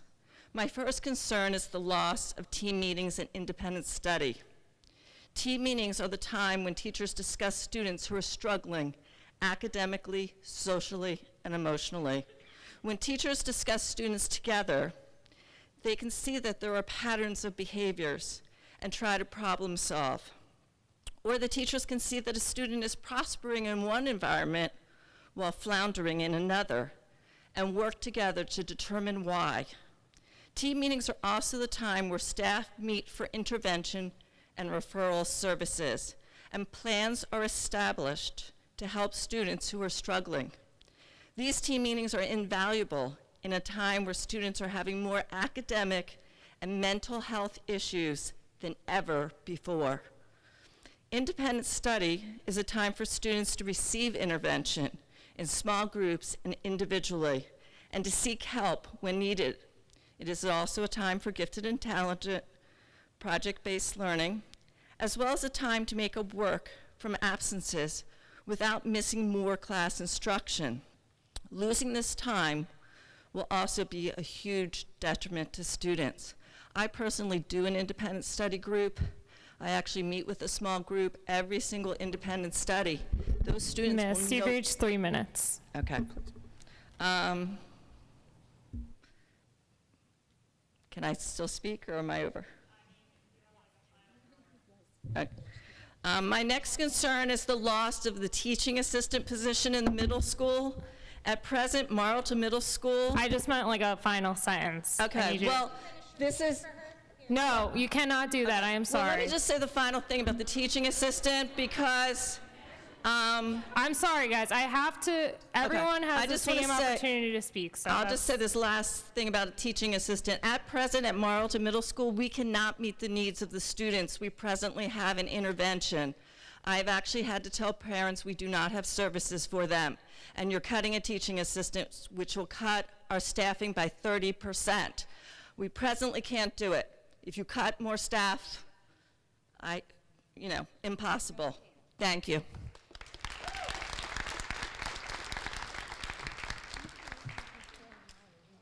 Hi, I'm Laura Davis. I am a teacher here. When I began teaching in Marlton Middle School in 1999, I was taken under the wing of my 7 Blue teammates. I benefited greatly from such a close working relationship with the same teachers that taught all of my same students. I felt like I belonged, even as I was settling into a new home and life outside of work. But it wasn't long before I realized that even more importantly, this team concept is essential for the success of our middle school students. 7th grade is challenging. If you've had a child go through these middle school years, you have to know that. They aren't elementary anymore, but they aren't ready for high school yet. They are friends with someone one day, enemies the next. Their bodies are changing, their workload and social relationships are changing. But when they walk into Marlton Middle School, they belong. They have a core group of teachers that all work together to help them through these weird years. They have an identity, even when they may be questioning their own. They have a place here, even when it might feel like they don't know where that is outside of these walls. The power that holds can be the anchor these kids need in a time in their life that is filled with changes and uncertainty. At MMS, they aren't just one of 1,000 Mustangs, they are 7 Blue. They are 8 yellow. They don't get lost in the shuffle because their team of teachers know them and collectively work together to give each student what they need to mature and thrive. Middle school is a transition time, and our middle school setting with teams and cohesiveness and consistency bridges the gap between elementary and high school, which is exactly where these kids are. They are in the gap. People can fall through the cracks when they are in a sea of many. Our students don't here at MMS because they are part of a smaller family too. Over the 25 years I have taught 7th grade here, we've had students experience many life-changing situations and events. We've had students struggle academically, socially, and personally. My team uses our common meeting time to share our concerns, meet with our counselor and vice principal, and work together to help these students through these tough times. We use our common independent study period to meet with those kids who need the extra time or instruction beyond the class period. I know our students benefit from the team concept. They have a core group of teachers as a united force, giving them the guidance and encouragement they need. Let me tell you how amazing it is to see a smile spread across the face of a student when they realize they are being cared for and cared about by their team of teachers. It shows they know, they feel, hear what they need. Children need support. They need guidance. They need to belong. When we are loved, we can thrive. In a team concept, this happens. For many students, our middle school is their safe place. Please do not take this away from the hundreds of middle school students in Evesham. Do not dismantle the team concept. Do not let the middle schoolers fall through the cracks.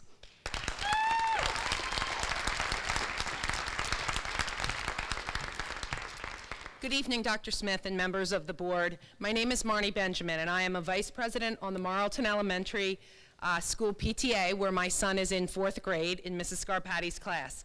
I'm also vice president at Marlton Middle School, where my son is in 7th grade and taught by some of the incredible teachers here tonight.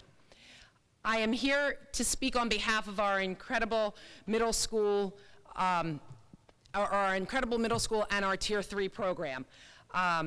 Eliminating the Tier 3 program is not in the best practice of the gifted and talented students of our school district.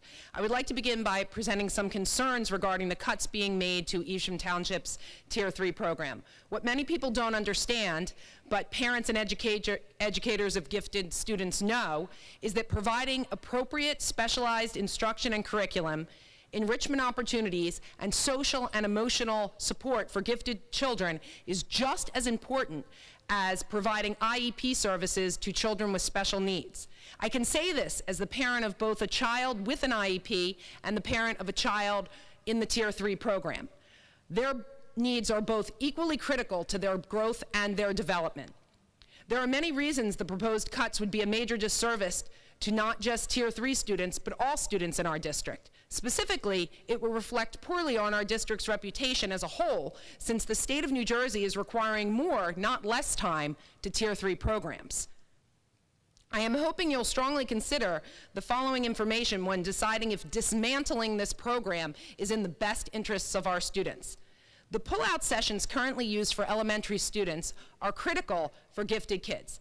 Not only are these students working on projects that challenge them in a variety of ways, they are working collaboratively with like-minded peers and guided by a specialized teacher, not just any teacher, who can support them in communicating with each other and with their social emotional development. As I said earlier, my gifted 4th grader needs pull-out services in the same way as my 7th grader needed pull-out services in 6th grade for language arts last year. To me, there's no differentiation. Without the appropriate levels of challenge and social emotional support that the district currently provides, gifted children will be more likely to suffer from lack of motivation, problems with engaging and focusing on schoolwork, and mental health and behavioral problems. Waiting until middle school does not fall in line with the recommended practices, which is why the law requires identification and services starting in kindergarten, even though Evesham Township doesn't actually do that until 3rd grade. In their position statements, the National Association of Gifted Children states that differentiation is an approach that is necessary but not sufficient to comprehensive service delivery for gifted learners. Differentiation within classrooms should not replace more Ma'am, you've reached 3 minutes. Services for gifted learners.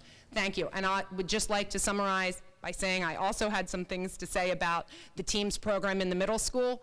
And as was said previously, the TEAMS program is essential to the development of the students in middle school. Thank you so much.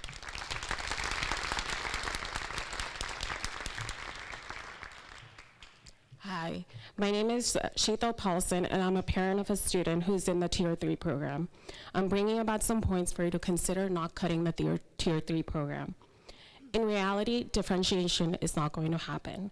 What exactly is the district's differentiation plan? What will differentiation look like in the classroom? Who will be tracking progress, ensuring effectiveness and reporting to the state? What specific training, if any, have classroom teachers had in gifted education? Considering that teachers will have more responsibilities than ever before, how will they possibly be able to be handled this too? And this won't affect just gifted children. All of our kids will get less attention as increased demands are put on teachers, specifically kids that have fallen behind when COVID hit and need the additional support. Differentiation, even if done effectively, is not enough. Even if teachers receive the substantial training that would be necessary to enable them to level work for gifted students, differentiation alone is not enough to sufficiently support gifted learners.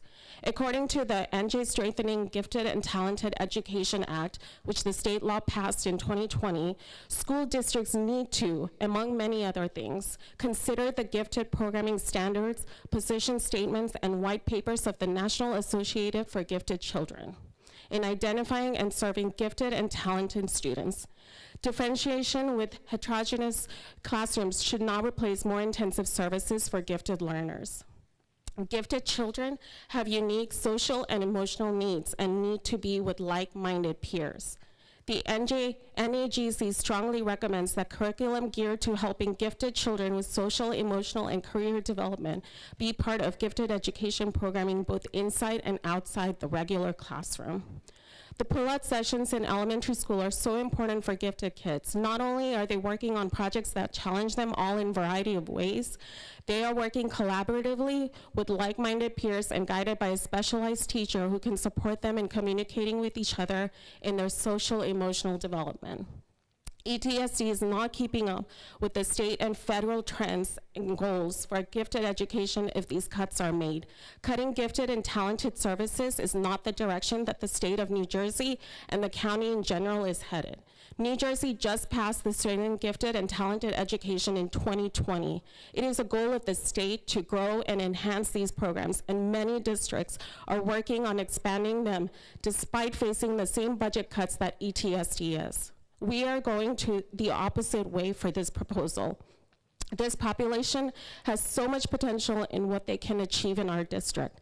Gifted students are often overlooked because they can get by, but they are also quite a sensitive group that can swing in the opposite direction of achievement if their needs are not met. I completely understand that cuts need to be made, but please consider not making these cuts to a program that serves this population, which has such huge potential and so much to lose if neglected. We need to think about the areas where the money is most impactful, and our District Tier 3 program, arguably the most impactful. Ma'am, you've reached 3 minutes. So. I'm wrapping up. Of ensuring our students with exceptional abilities can reach their full potential. Thank you. One sec. To everyone who's speaking, and especially to all those who don't get it in with the 3 minutes, I say this every month, please do email us what you're saying, especially if it's already prepared. We would like the opportunity to read them separately as well. Thank you. Hello, my name is Jessica. I'm also going to speak on the Tier 3 program with the other ladies. My personal experience I'm going to share, a little more anecdotal, not a lot of research, but an experience in this district that I think is valuable for you to hear about. My child's first grade year was remote due to obviously COVID and not the board or anyone else. But just working first grade remotely, we could see, my husband and I at home, that my first grader was bored with the math that he was being presented with. His teacher didn't recognize that, again, at no fault of her own, because she had a bunch of 6-year-olds that she's just trying to wrangle and stay their face on screen, not even get to evaluate them for giftedness. So he missed out on that opportunity in first grade. In second grade, he took the SAGES, which was probably his first experience with standardized testing, and scored just shy of reaching the Tier 3 criteria. So he was put on a flagged list, but he was not identified as Tier 3. Due to, I think, some budgeting reconfiguration after his second grade year, he was rezoned to MES from Rice. So brand new educators, a bunch of unfamiliar faces. He was on a list, but I think that his third grade teacher, who was excellent, had 27 students in her class, which is more than the average or whatever was shared today. So she did not really seem to have the time to evaluate him for any propensity for math or science that I saw at home. Again, not at any fault of her own, he went through third grade without being identified. And finally this year in fourth grade, I've pushed and his teacher has worked with me, and we've finally, after 6 months, been able to identify him, and he'll start Tier 3 pullout soon. The reason I'm sharing that is because if you expect differentiation in elementary school for Tier 3 students, there's not even enough time to identify them, let alone educate them, give them these challenges, and then meet with parents, I think 4 times a year, or report to parents 4 times a year. That's just not likely to happen, and I feel like that's really a miss for our Tier 3 students. Like the other ladies have shared, it's my son's legal right, just like any child with an IEP's legal right, to have these services, and I'd like to see them continue in elementary school. Thank you.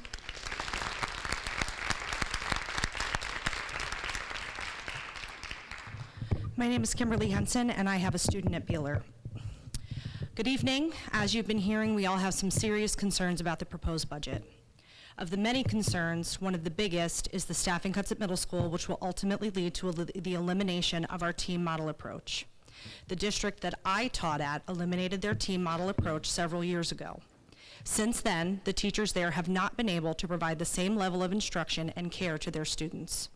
Their team planning time has been eliminated, which is giving them fewer opportunities to work together and create individualized, student-centered lessons based on their collective experiences with those same students. It has also created less time for social and emotional learning opportunities.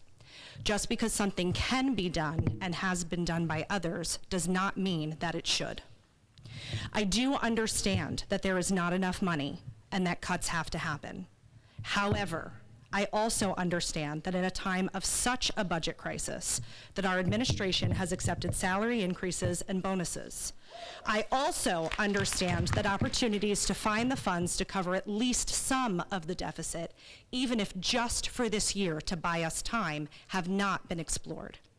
We have been asked repeatedly by Dr. Smith to trust him, but that trust has been broken, and it is your job to earn it back from us.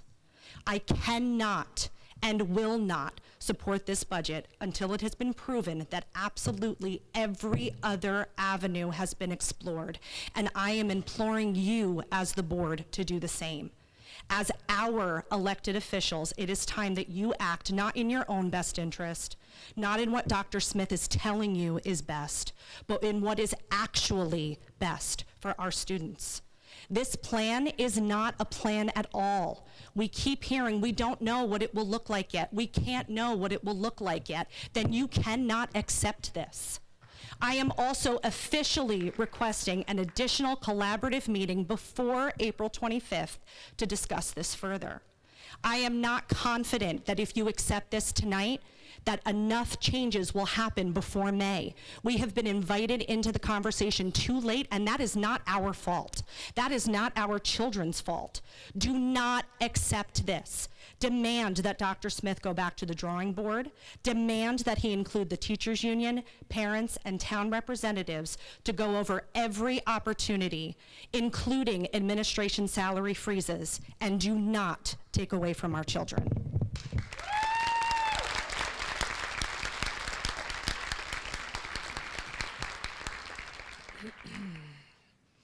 Good evening. My name is Colleen Ellis. I have 2 sons in the district. One is at Van Zant, and the other is at Marlton Elementary. Back in January, I stood in front of this board after the switch was made from Evesham Child Care to Just Kids, and my son lost his ability to attend the aftercare program because of his disabilities. And I asked that you please consider in any future budget cuts the impact that it will have on special education students. And I can promise you that this proposed elimination of our team system in middle school, while affecting all students, will disproportionately negatively impact those special education students. You heard from several staff members that work with those kids and are standing here telling you that they do not have the time to meet the requirements of these students' IEPs, to have INRS meetings that are thorough and thoughtful and help kids that are on the cusp of being referred to the child study team and maybe don't have to if those interventions work. And Mr. Fisicaro and Mr. DeMarcy, you asked thoughtful questions about what it's going to look like when that team's time is eliminated. Where is that going to come from? And there's no answer because they don't have one. Dr. Smith put that off to the experts that are standing here telling you they don't have an answer. They were not included in the conversations that led to this plan, and therefore, they shouldn't be the ones that have to clean up this mess.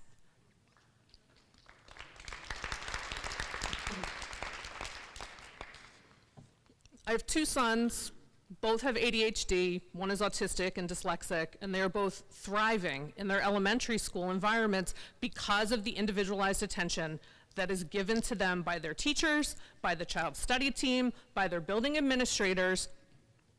And part of the reason that my husband and I chose to move to this town was because we were assured by looking at the education system that that support was going to continue throughout their time in this district. For it to be taken away now is devastating, not only to my children, but to many other children. 25%, I think you said, of your budget, of your student body is special education. 25% of your students are going to be extremely hurt by this. Not only that, but you're not going to be able to meet the needs of these students' IEPs, and then you're going to find yourself on the end of lawsuits that are going to be a lot more expensive than trying to find the money to keep the house system intact.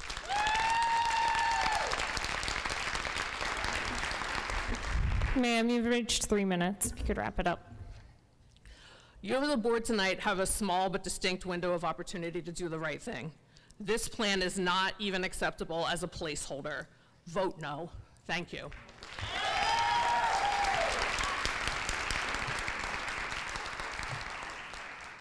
Hello. I just want to thank everyone in the board, even Dr. Smith, for continuing to give us your attention. I know you're hearing a lot from a lot of different people, both parents and staff alike. I sent Dr. Smith an email on March 7th. I have yet to receive a reply, but I do thank and appreciate the board members who took the time to acknowledge and thoughtfully respond to me. Dr. Smith's most recent email to parents and staff was sent on the 13th, the day before the ATSD Parents United meeting. In this email, Dr. Smith used the phrase, the mission of a school district, several times. Where does the middle school fall in terms of our district's mission?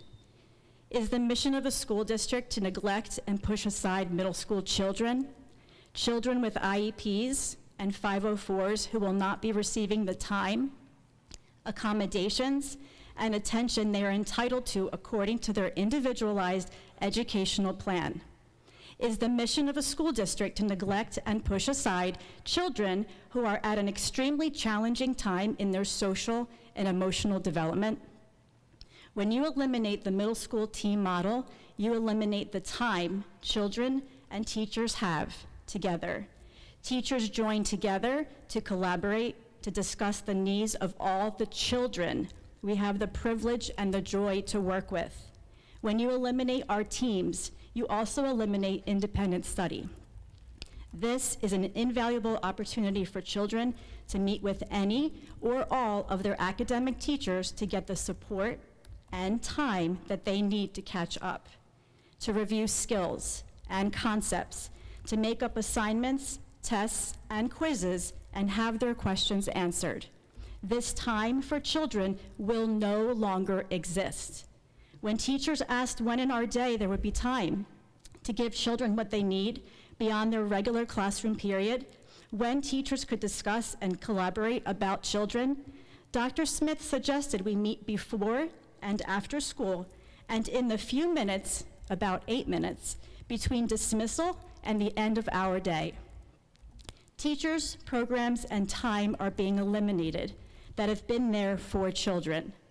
The focus now is on preschool and kindergarten, both positive additions to our schools.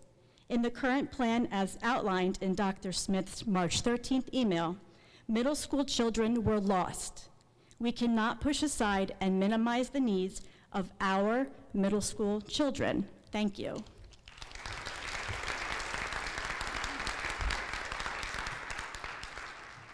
Hi, good evening. My name is Ginger Dietzman, 11 Lexington Circle. I have a few topics I want to touch on as PTA president of DeMacy Elementary and as a parent of a current fourth grader.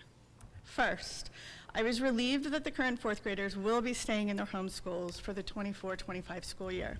This was a good decision that will continue to give this particular group of students more consistency and stability in an environment familiar to them to be supported for learning and growing.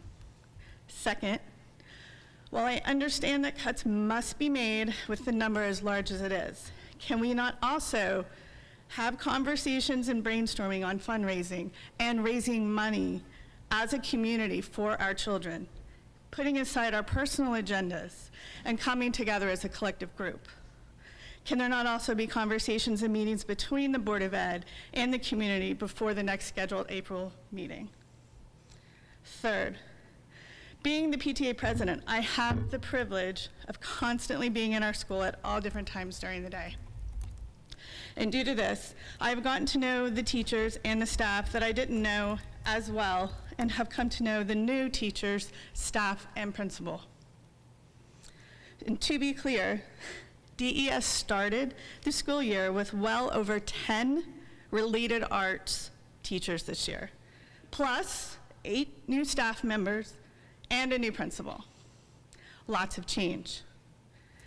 We now have a staff since January for art, music, and PE, all of which I've been able to get to know and form a relationship with in 3 short months. DES is always a school with the traveling related arts. These teachers want to get to know our kids. They want to be involved in events and activities. Our PE teacher reached out to me immediately after starting, asking how can she get involved so that she can get to know our kids. We have 345 kids in our elementary. We are not the smallest anymore. I am asking you to consider DES as the home school for the related arts that will be traveling next year. Lastly, as a parent, I am expressing my concern for the cutting and restructuring of the Tier 3 program being incorporated into the classroom. How will this be executed? Differentiation is not enough. Excuse me. Our teachers are stretched thin already. The kids of the gifted and talented program look forward to this pullout instruction where they have a voice that can be heard on topics and discussions that do not happen in the general classroom. They participate and they work collaboratively with like-minded peers guided by specialized teacher. These children need pull-out services in the same way that children with IEPs do. My son has both, an IEP as well as Tier 3. Ma'am, you reached 3 minutes. I have, okay, I'm just wrapping up. I can see the growth and the progress with the pull-out instruction. So I'm urging the Board of Ed to be sure that they are following the state law passed in 2020 regarding strengthening the Gifted and Talented Education Act as they make these decisions. Thank you.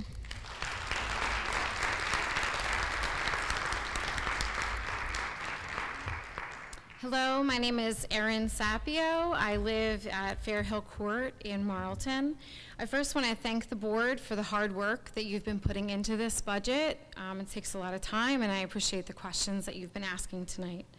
We understand that the budget requires a focus on priorities. For many of us, the priority is to leave the middle school teaching staff and structure alone. We oppose cutting 8 teachers from the middle school. We oppose dismantling the middle school hall and pods model, which is also known as a teams approach, which is evidence-based to be beneficial for cognitive and social emotional growth. The budget presentation slide indicated that $700,000 would be saved by cutting these 8 teachers. So we're suggesting that to offset that projected savings, we look at other options. First, you might use money saved from retiring teachers to fund teachers.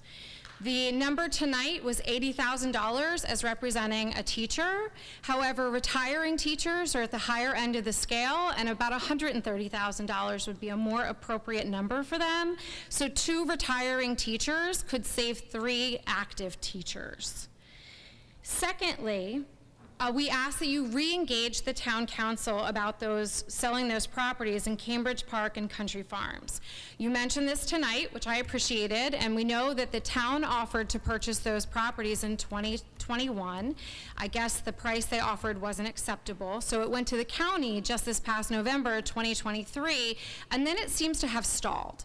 So we're asking to really jump on that. If there is an offer, that could be money that could save our teachers. Third, please re-engage the town council in updating the agreement over their funding of the SROs and ask them to fully fund the SROs. The presentation tonight said that they're funding half, which is wonderful, and that agreement goes for another year, but they are expecting a 2% tax levy from the local dispensaries, so they will have more money that they could potentially fully fund those SROs.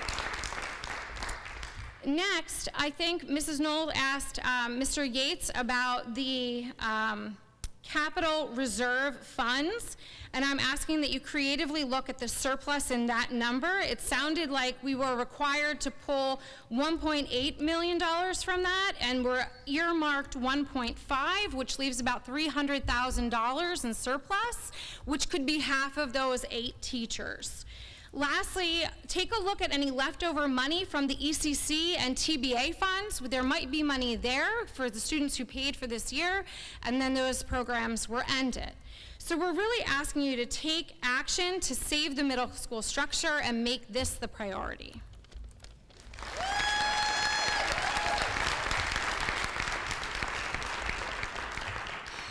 Good evening. My name is Terry Butcher-Mowitz. My address is 29 Buckley Lane. I have a 6th grader at Marlton Middle School and a 3rd grader at Marlton Elementary, where I'm also the current PTA president. I'm speaking tonight in firm opposition of the dismantling of the middle school house structure. In a small way, I feel somewhat responsible for the house system being the #1 target in the budget. Because the truth is, about a year ago, in a PTA president's meeting, in the context of the full-day kindergarten conversation, Dr. Smith asked us how we felt about the house system. At the time, my oldest child was approaching the end of her 5th grade year and starting to get nervous about what hall she would be in relation to her friends. My response to Dr. Smith at the time was that I was okay with the house system going away, because I didn't think the stress of, am I going to be separated from my friends, was healthy at an already stressful time of transition. While I still don't love the social aspect of the kids being in the same hall with the same kids for all of middle school, I know I speak for so many parents new to middle school, and Mr. Fizzicaro, that I just didn't know. I didn't have any concept of the true value of the teaming model on every other aspect of her education. No 5th grade parent does, unless they're an educator themselves or went to school in a similar system. I certainly didn't know that removing the house system meant removing a ton of teachers. And she is thriving in a system that makes her feel seen and supported in a way every middle schooler needs at arguably the most vulnerable time in their primary education. I spoke to my now 6th grader in preparation for these comments and asked her how she would feel about having no more halls, no more independent study. She looked at me panicked and said, and I quote, "Kids need that time. There are so many more kids that need help than kids that don't. When would we get that help if that period goes away?" We understand some cuts are inevitable and there are some tough decisions that need to be made. And as a board, I know you've been bombarded with story after story and a ton of research as to why the system is valuable. And I also know you've been bombarded with a ton of suggestions of other things we can look to avoid such a seismic loss to our unbelievably dedicated staff. One key point that's worth noting is that as of today, per the public record, 4 top-of-the-scale teachers have submitted their intent to retire as of July 1st. Is the cost differential between a step 1 teacher and a top-of-the-scale teacher being factored in as you're calculating headcount? Because that savings should go right back into the teaching headcount. So tonight my ask is simple. As we talk about turning over stones, and I know Dr. Smith went through some of those stones tonight, have you, the board, seen proof yourself, or are you taking what you hear at face value? If you cannot look in the mirror and not honestly say you have, it is incumbent upon you to vote no to this preliminary budget. Because you know as well as I do, a yes vote tonight, even if you think it doesn't matter just because it's just a tentative plan and it's due tomorrow, is giving your blessing to this plan, and you are complicit and the ultimate dismantling of the middle school house system should that happen. There's far too much at stake, and if there's anything in this life that is worth all the due diligence, it is the safety, happiness, and education of our children. Thank you.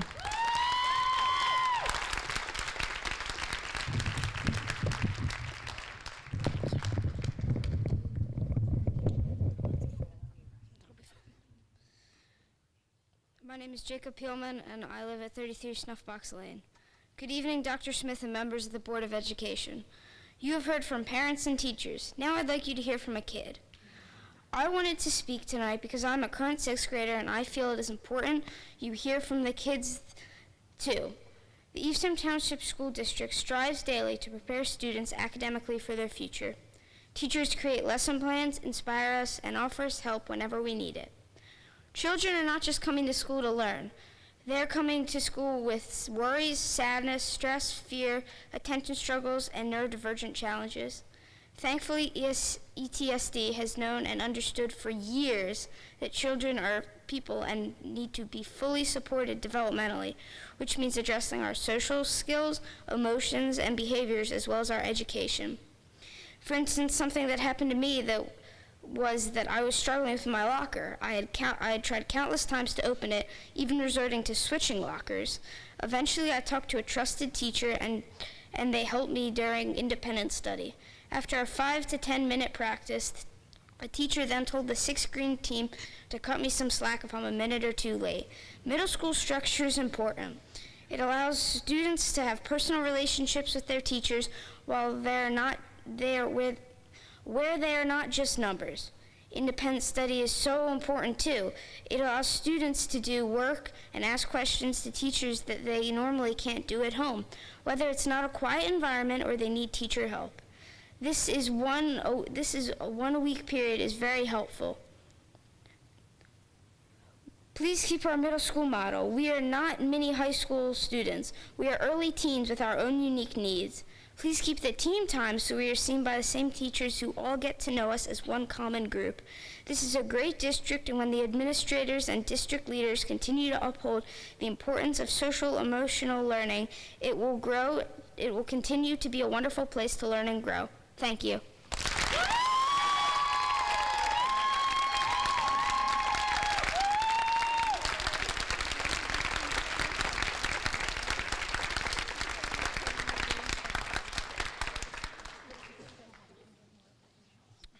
Good evening.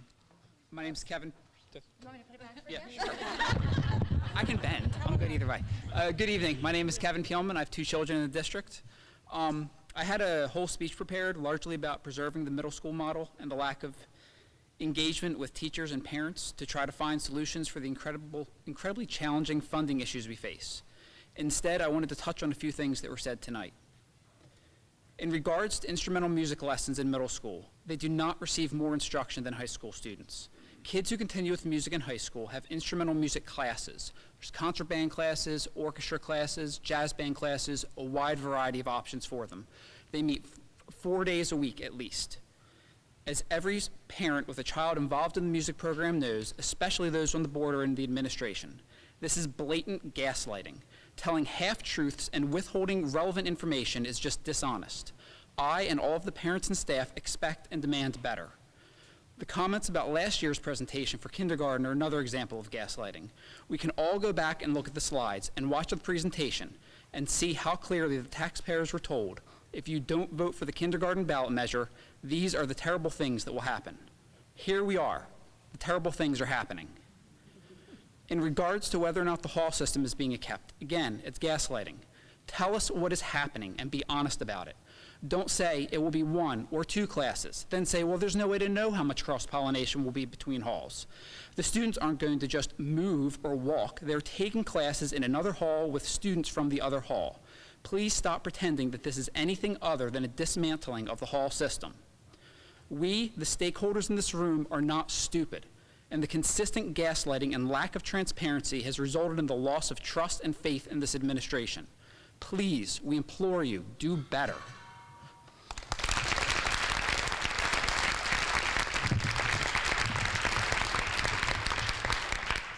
Hi, I'm Maureen Cougar. I live at Foxwood Lane.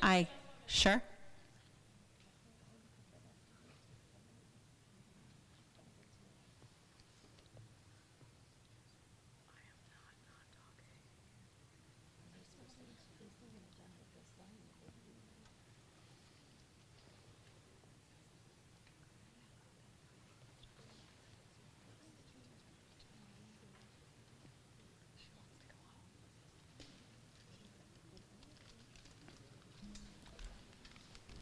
One moment, please. We need a motion from the board. In our bylaws, if we have a meeting going past 11, we need board consent. I am looking for a motion for us to go past 11 o'clock for this board meeting, noting that we'll take action past 11. Motion by Mrs. Knoll, seconded by Mr. DeMarcy. Any questions or comments? Seeing none, Mr. Yates, roll call, please, on going past 11. Mr. DeMarcy. Mrs. Knoll. Yep. On going past 11, Mr. Bach, Yes. Mr. DeMarcy, Yes. Ms. Fox, Yes. Mrs. Knoll, Yes. Ms. Lee, Yes. Mr. Thompson, Yes. Mr. Fiscara, Yes. Mr. Compton. Yes. The motion carries. Thank you, Mr. Yates. Hi, I'm Maureen Cougar. I currently have a 6th grader here at Marlton Middle. I'm not one that normally speaks in public, so for me to be here in front of you tonight is huge. So I'm just going to go read what I have. My child and the others in the district need to matter, and I hope you see that we're all here for them. They need a voice too, as they're the ones that are being directly impacted by the decisions you're making on their behalf. I'm asking that you please leave the middle school teaching staff and structure alone. Middle school is appropriately named middle school just for that reason. They're not our youngest and they're not our oldest of kids. It's a transition period to high school and should not be treated with the same teaching model as high school. This age group isn't mentally or socially ready and needs the extra guidance and support that our current model provides. Independent study and team meetings that occur behind the scenes are not only needed, but warranted for this age group. The separation of halls that offers a school within a school has so many benefits that it truly works for this population. Our kids need this middle level of teaching as they grow and develop into adolescence. Each section of schooling acts as a different level of development. These levels are what start to create a strong foundation for these kids to stand on their own. I'm sure you can all look back and remember where you were at their age. So please take a moment and remember these years are really important. Thank you.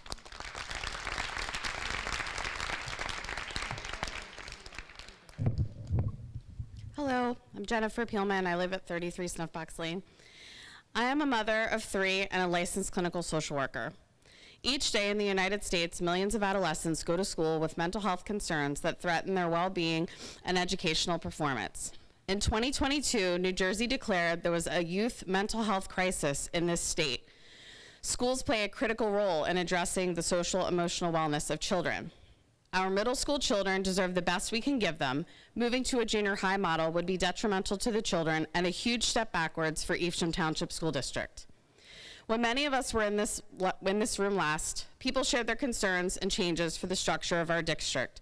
At that meeting, at the end, parents were reprimanded for not coming to the meeting prepared, and in the same breath were told, this is not your job. Well, Dr. Smith and the board, I'm standing here today to tell you that the well-being of children is everyone's job. And since the last meeting, we've been busy. A parent Facebook group has grown to over 800 members, and people are asking fantastic questions and getting informed. An informational gathering was held to share ideas, suggestions for revenue and budget cuts. Parents have attended the town council meeting that have never gone before, and numerous emails have been sent to the legislative representatives. So, what are the next steps? Now we need to come together, finally. Dr. Smith, stakeholders have emailed you and asked for meetings since January and before, and yet these meetings have not happened. In the March PTA President's meeting, you stated, I knew this was all coming when I saw the budget projections in 2020. You stated, the spring of 2024 will be a bad time. I knew it, and I knew a lot of people are going to be angry. I ask you, why did you wait so long to involve parents and have strategic meetings? We all know and understand there are timetables for presenting budgets, and that has nothing to do with the planning that takes place before the budget time. Lack of collaboration to this extent, while stating in meetings that you saw it coming, leaves people with the feeling, at best, that you like to work alone, and at worst, it calls into question issues of transparency and trust. So again, I ask you to please remember the district's theme of cooperation and create a strategic planning committee. Neighboring districts had their Board of Education meetings much earlier in March, far away from the 20th date, which is tomorrow. They posted the presentation online ahead of the meeting. These are districts right next door to us, not things that are not comparable. To the Board of Education members, many of you ran on platforms of transparency, integrity, and advocacy. On this board are parents of current ETSD students, people committed to systemic legislative changes, long-standing public servants, as well as newer people with fresh ideas. Many are ETSD graduates themselves who benefited from this middle school model that is now threatened. Thank you to the Board of Ed members who tonight push for specific times that parent advocacy groups could be met with before the final vote. I implore you to remember the platforms you ran on. Realize that you've been told parents are supportive of this structural change, and clearly that is not the case. Realize that you've had three meetings. Miss, you've reached 3 minutes. Okay, I'm gonna keep going because you let other people keep going. No, I did not. I let people wrap up, so if you can just wrap up. I'm gonna wrap up then. I'm asking the board to act tonight based on the pleas of the voters who elected you. To the teachers, we see you and we thank you and we're your allies. To the parents, we're in this together and I'm proud to stand with you. To our children, we are doing this for you and it's the responsibility of adults to turn over every stone until we can find a way to give you what you need to thrive and soar. I'm hopeful we can find the $700,000 somewhere else. Thomas Edison said it best, there's a better way to, there's a way to do it better, find it.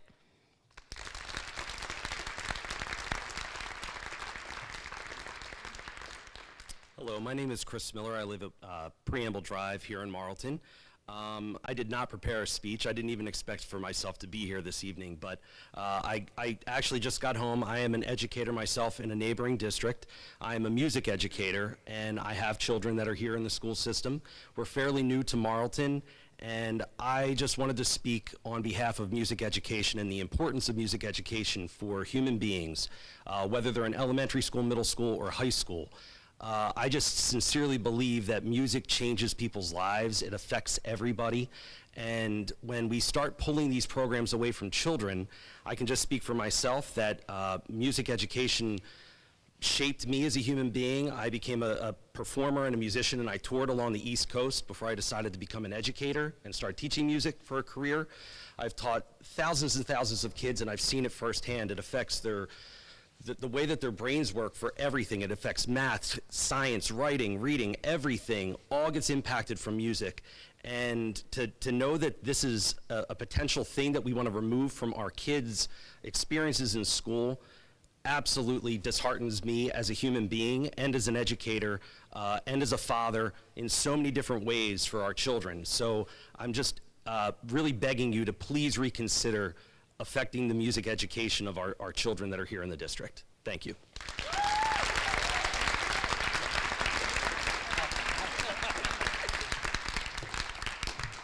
Hi, I'm Rosemary Bernardi, 10 Halifax Court East, former board member. This is probably my 21st budget, have had to sit through a budget presentation. So, you know, over the years, we've had a lot of issues in Evesham Township, a lot of challenging times. But I'll echo everything that the parents had said about the middle school program. That is like the core of the heart of our schools. You know, people move here because of the schools, and it's the envy. The middle school house concept is really an envy for other districts around the state here. So it's unfortunate that we're at this point, due to SS2 funding, that's even being on that this is even considered as a cut. The reason I'm here is really to talk about, you know, I'm glad to hear that you guys are open to having a meeting. I'd want to do two themes. One is transparency. I would ask that you actually go beyond what you're required, is actually to put the budget book online, because I think it's very hard for us to solve a problem when we don't have all the details. So if you could avail that to us, that would be great. The second thing is about collaboration.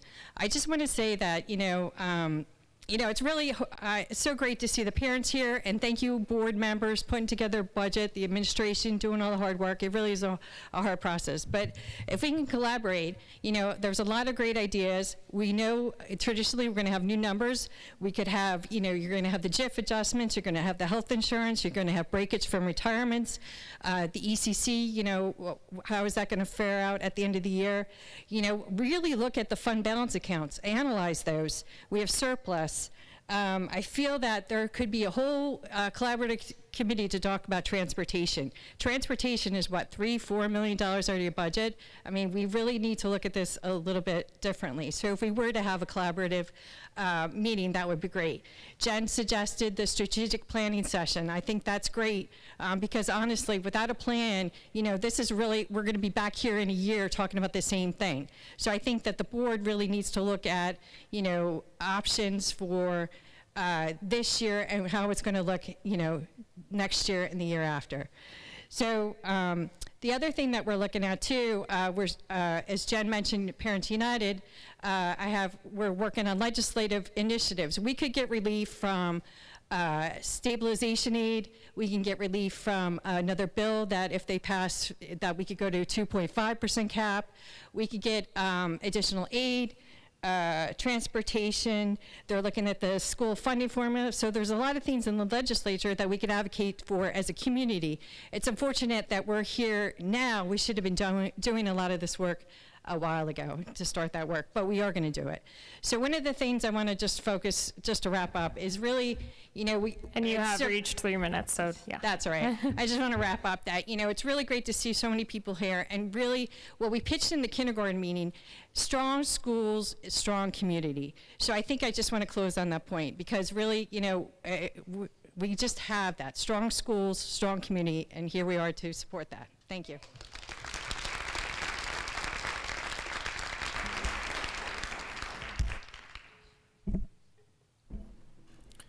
Just reiterating again, thank you everyone for your comments. If your comments were typed, please do email them to us so we can take a chance to read them again. We will now move on to the approval of the minutes. We need a motion to approve items 6.1 through 6.3. Do we have a motion? Motion by Ms. Fox, seconded by Mr. Bach. Any questions or comments on the approval of the minutes? Seeing none, Mr. Yates, roll call, please. On the approval of minutes, Mr. Bach. Yes. Mr. DeMarcy. Yes.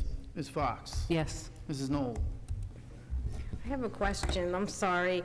I will say yes to 6.1, board retreat, but on 6.2, I was absent from the executive session. Can I just say abstain on that part only?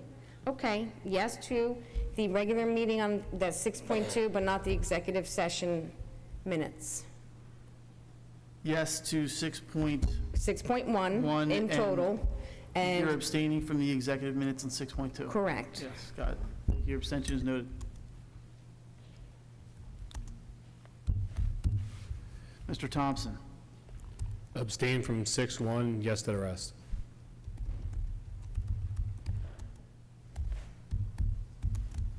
Your abstention is noted. Yes to all, abstaining 6.1. Mr. Fisicaro. Yes. Mr. Compton. Yes. The motion carries. Thank you. We now need a motion for items 7.1 through 7.11, Superintendent's report and administrative items. Do we have a motion? Motion by Mr. Thompson, seconded by Ms. Lee. Before we head into a roll call, I'll hand the floor over to Dr. Smith. Thank you, Mr. Canton. Just given the time, I'm going to shorten my comments and just say, first, thank you, congratulations to all the staff that made our district wellness night last week such a success. It was a fantastic evening and saw a great turnout from our families. Also, I'd like to plug our wonderful district all-in event. It's an all-in disabilities awareness event tomorrow back here at MMS at 5:30. It's a fun, family-friendly event for everyone. Hope to see you there. And then thank you to ETEA for their collaboration on the 3 sidebars on the agenda. The work to get a sidebar on an agenda can start months earlier. It just worked out that it happened to be tonight. But this is an important step in ensuring that our drivers are earning competitive wages that'll help us bring more routes back in district, and that money that we save we can turn around and put right back into staffing, since at this point the cuts we're making have pretty much exhausted non-staffing. So thank you to ETA for that. Thank you, Dr. Smith. Any questions or comments from the board? Mrs. Knoll? I'm sure the board knows how I feel since we discussed it, but I can't accept this tentative budget as it is. I feel as though I was not able to analyze all of the information. No, that's not until item 9, I Oh, I'm believe. sorry. I'm sorry. I thought, ignore me. No problem. Ms. Friscaro? I know we've been working hard on these sidebar agreements, and in particular, I'm really happy that we're on the verge of passing these. You're right, there's that $4 million transportation cost, and that is a horrible cost. And the more that we, A, protect our drivers, make their pay more competitive, and also allow for other drivers to take a look at our transportation and see that they can cross over with that same type of competitive pay, will help us eliminate those Hillman routes. And every time we eliminate one of those private routes, that brings more money back into the district. So I am very happy that we're working on that. I believe all of these sidebars and the people involved, they earn that. Very important. I agree. Thank you, Mr. Friscaro. Any other questions or comments on superintendent items? Mr. Yates, roll call, please. On administrative items, Mr. Bach, Yes. Mr. DeMarcy, Yes. Ms. Fox, Yes. Mrs. Knoll, Yes. Ms. Lee, Yes. Mr. Thompson, Yes. Mr. Fiscara, Yes.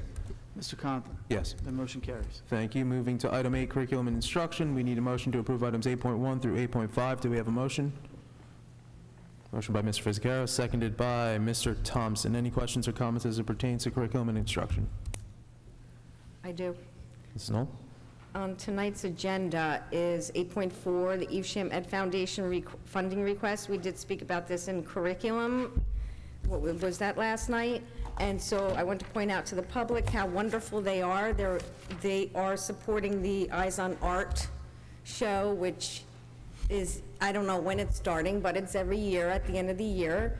And I want to thank, if I have any Evesham Ed Foundation board members here, I want to thank you and anybody out there. They work very, very hard to put on events and support our district. So I want to thank them for that.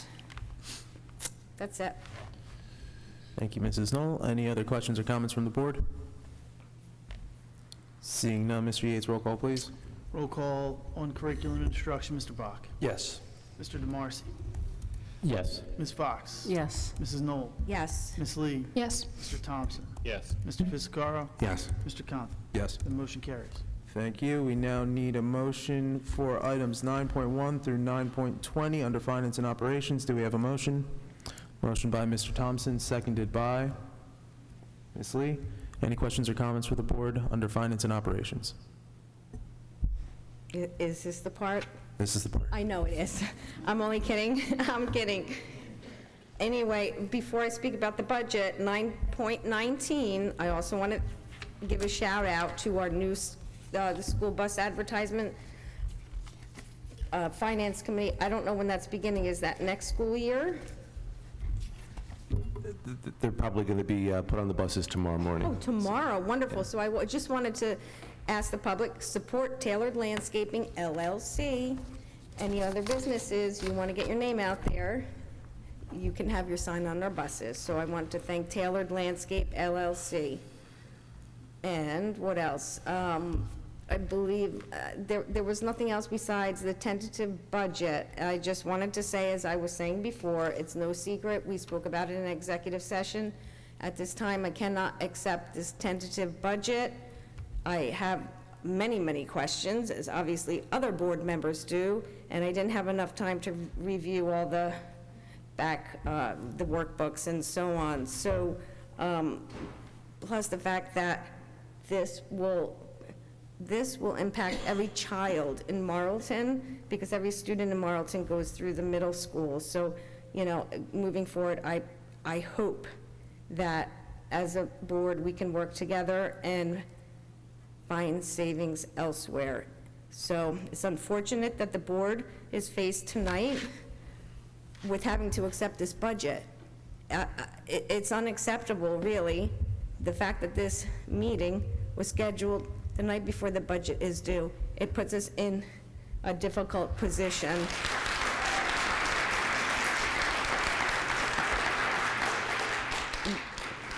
I saw online some districts met earlier in March. I wish we could have done that, so I ask for better planning in the future. Thank you. Thanks, Mrs. Knoll. Would any other board member like to comment? Ms. Lee? First, I would like to thank everyone who spoke tonight for your feedback, both here and via email. It's very important for all of us on the board to hear from the people who are affected by these decisions. And regarding the vote tonight, from what I understand, tonight's tentative budget, whether it passes or fails, is ultimately going to the county soon.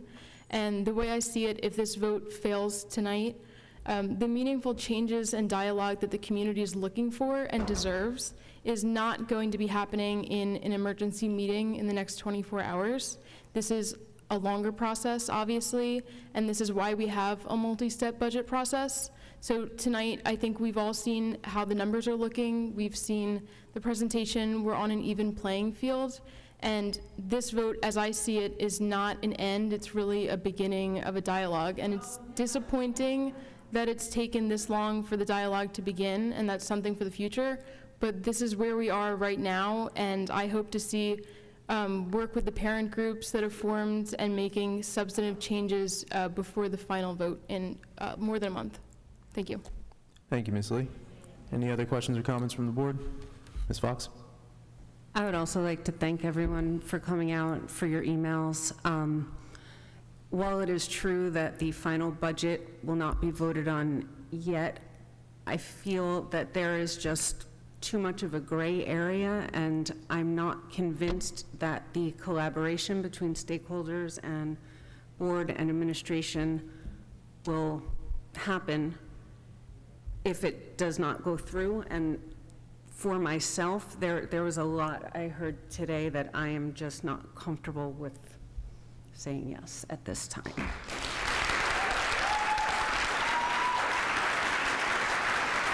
Thank you, Ms. Fox. Any other questions or comments from the board? Seeing none, Mr. Yates, roll call, please. On finance and operations, Mr. Bach. I am going to say yes, with the caveat of, because if we do vote it down today, we would have a lot more work as a board that would not involve the public. I don't want to do that. I want to give, the public groups the most time with this. So I want to make sure that happens. So that is my goal, for this. And I'm going to make sure that the groups, get representation with that, and we get that pulled together a lot sooner than later, so we have that time. It's okay. This is what I'm going to do. So, Mr. DeMarcy. No to 9.15. Yes on everything else.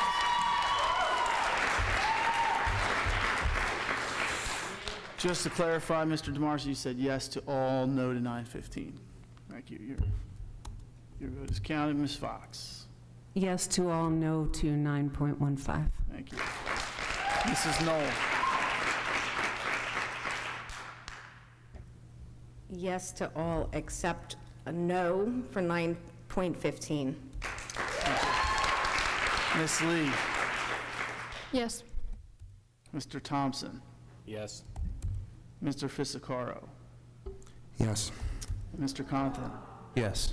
The motion carries. Thank you, Mr. Yates. Moving on to personnel, we need a motion for items 10.1 through 10.10. Do we have a motion? Motion by Mr. Thompson, seconded by Ms. Fox. Any questions or comments as it pertains to personnel? Seeing none, roll call, please, Mr. On Yates. personnel, Mr. Bach. Yes. Mr. DeMarcy. Yes. Ms. Fox. Yes. Mrs. Knoll. Yes to 10.1 through 10.6. No to 10.7 Yes, 10.8, 10.9, and, I'm sorry, no to 10.9 and no to 10.7. Yes to everything else, if that makes it easier for you. Yep, it does. Thank you. Yes to all 10.7, 10.9, you're no. Correct. Okay, thank you.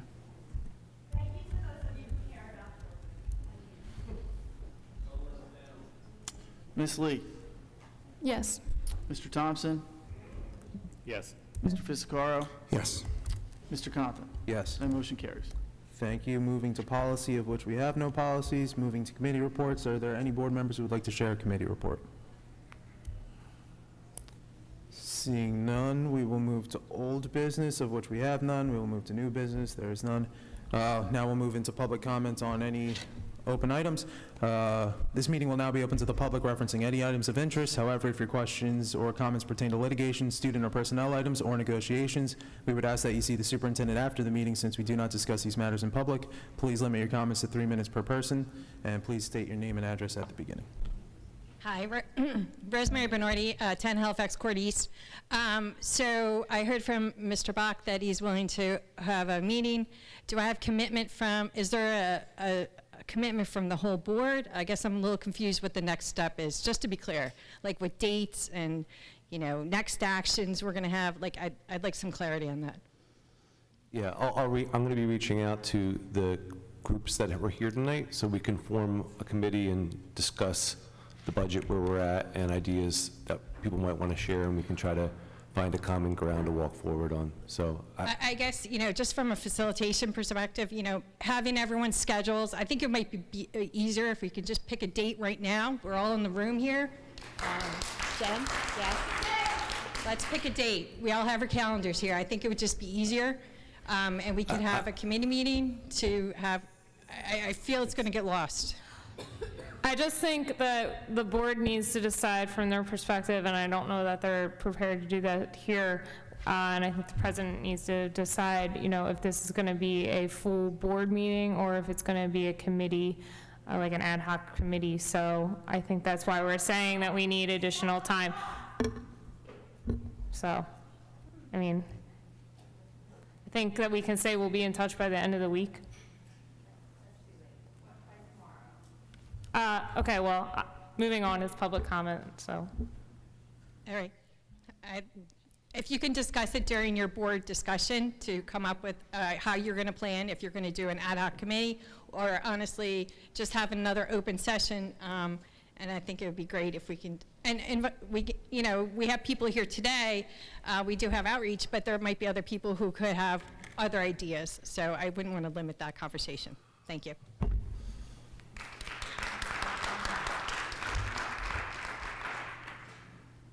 Colleen Ellis, 73 Tembe Lane. I just want to say, Mr. DeMarcy, Ms. Fox, Ms. Knoll, what you did tonight was not easy. Thank you.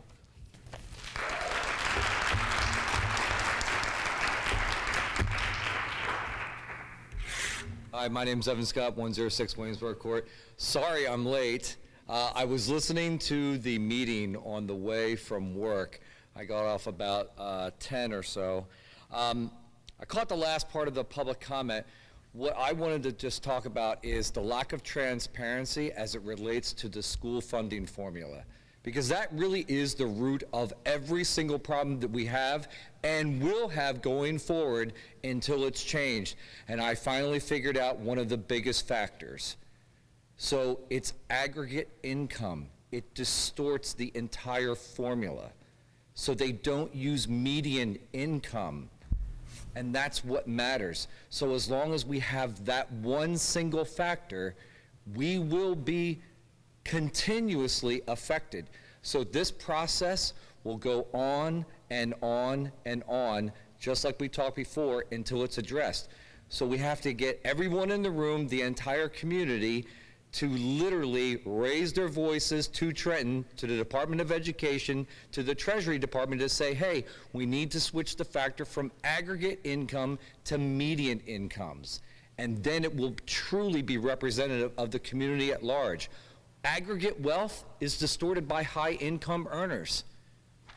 I've got tons of data here. that I pulled from that I can share later on, but that's where we need to take this. Thanks.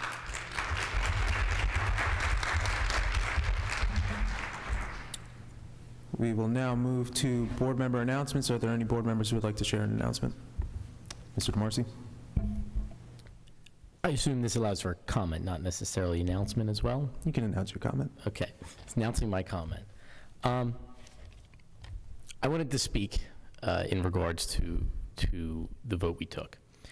I did vote no, and I wanted to tell the reason I ran for board. I said this at the last meeting. The reason I ran for the Board of Education was because of the harm that our community was experiencing based on the state aid formula that was crafted by people who don't understand Evesham values.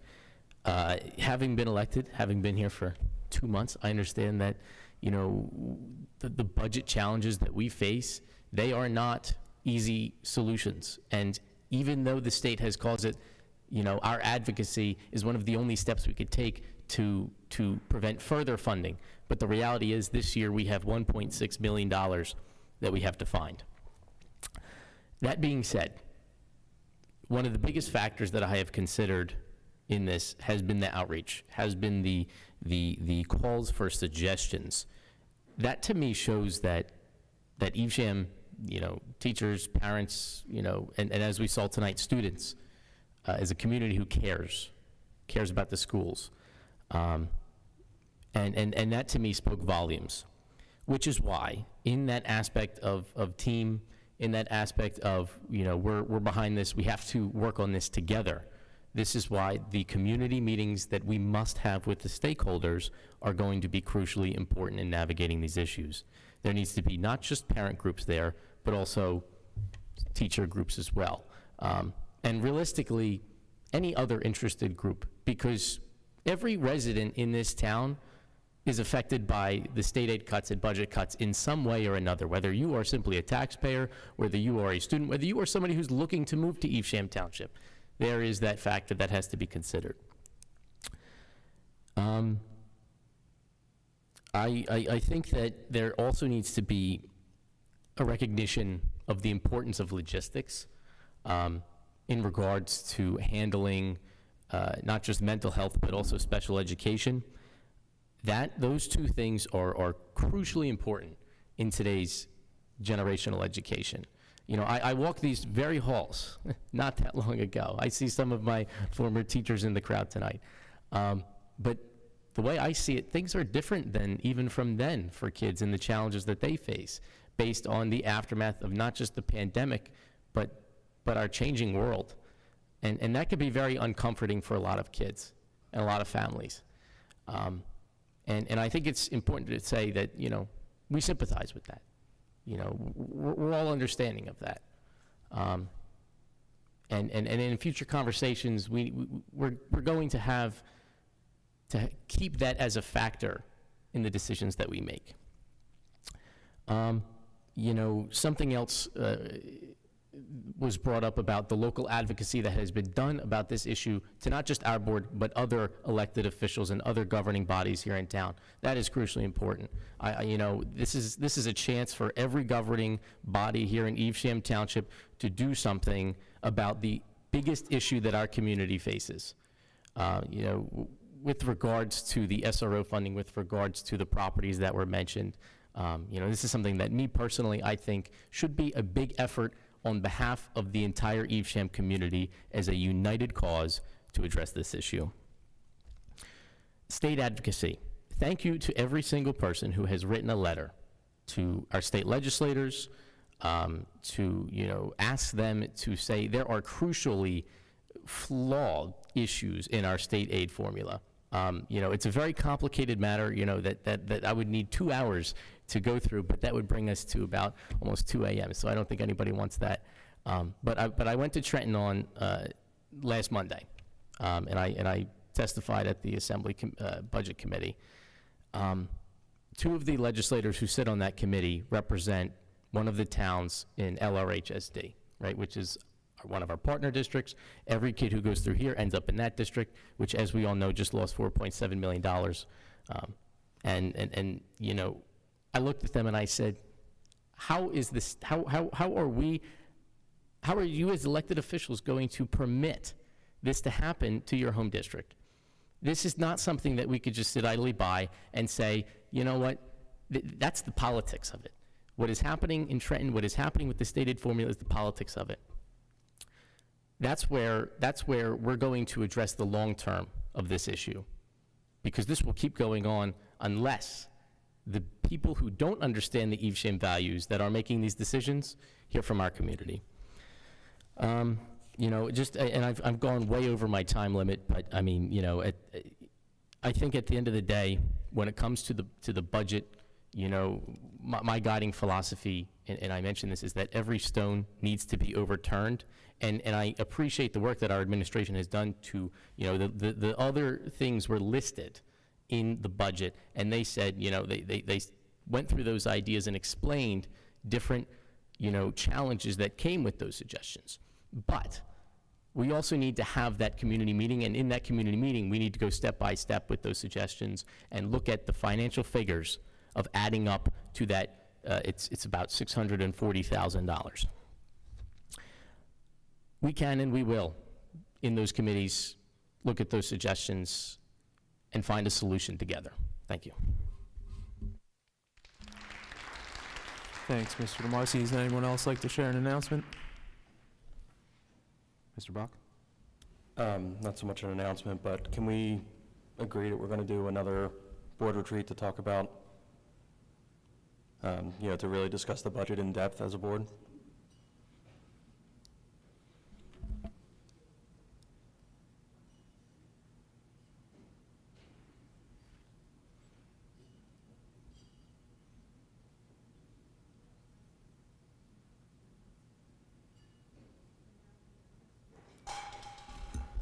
It's desperately needed.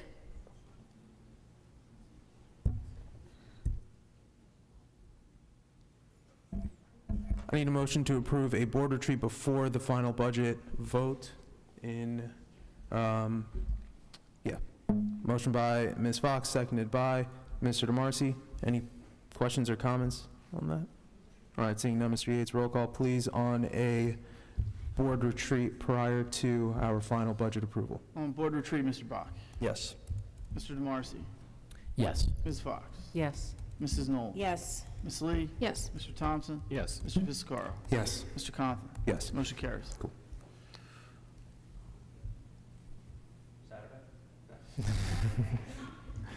It will be on a Saturday. It might not be this Saturday. Mr. Bach, are you done with your comments? Do you have more? Yeah, that's basically it. I wanted to just get the ball rolling on, you know, these meetings. You got it. So, you know, I know we'll be talking, you know, during the week to get that scheduled. Yep. Any other board members?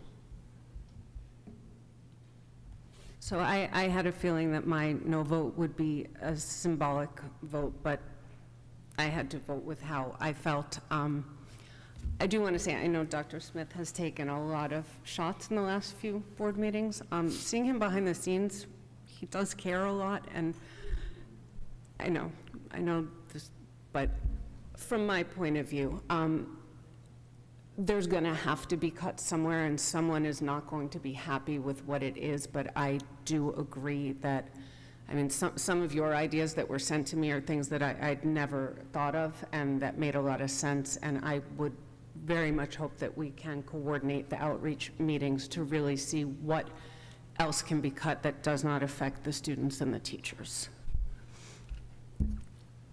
Thank you, Ms. Fox. Would any other board member like to speak? Seeing none, we'll move to a motion to adjourn. Motion by Ms. Lee, seconded by Mrs. Knoll. All those in favor? Thank you. Meeting adjourned.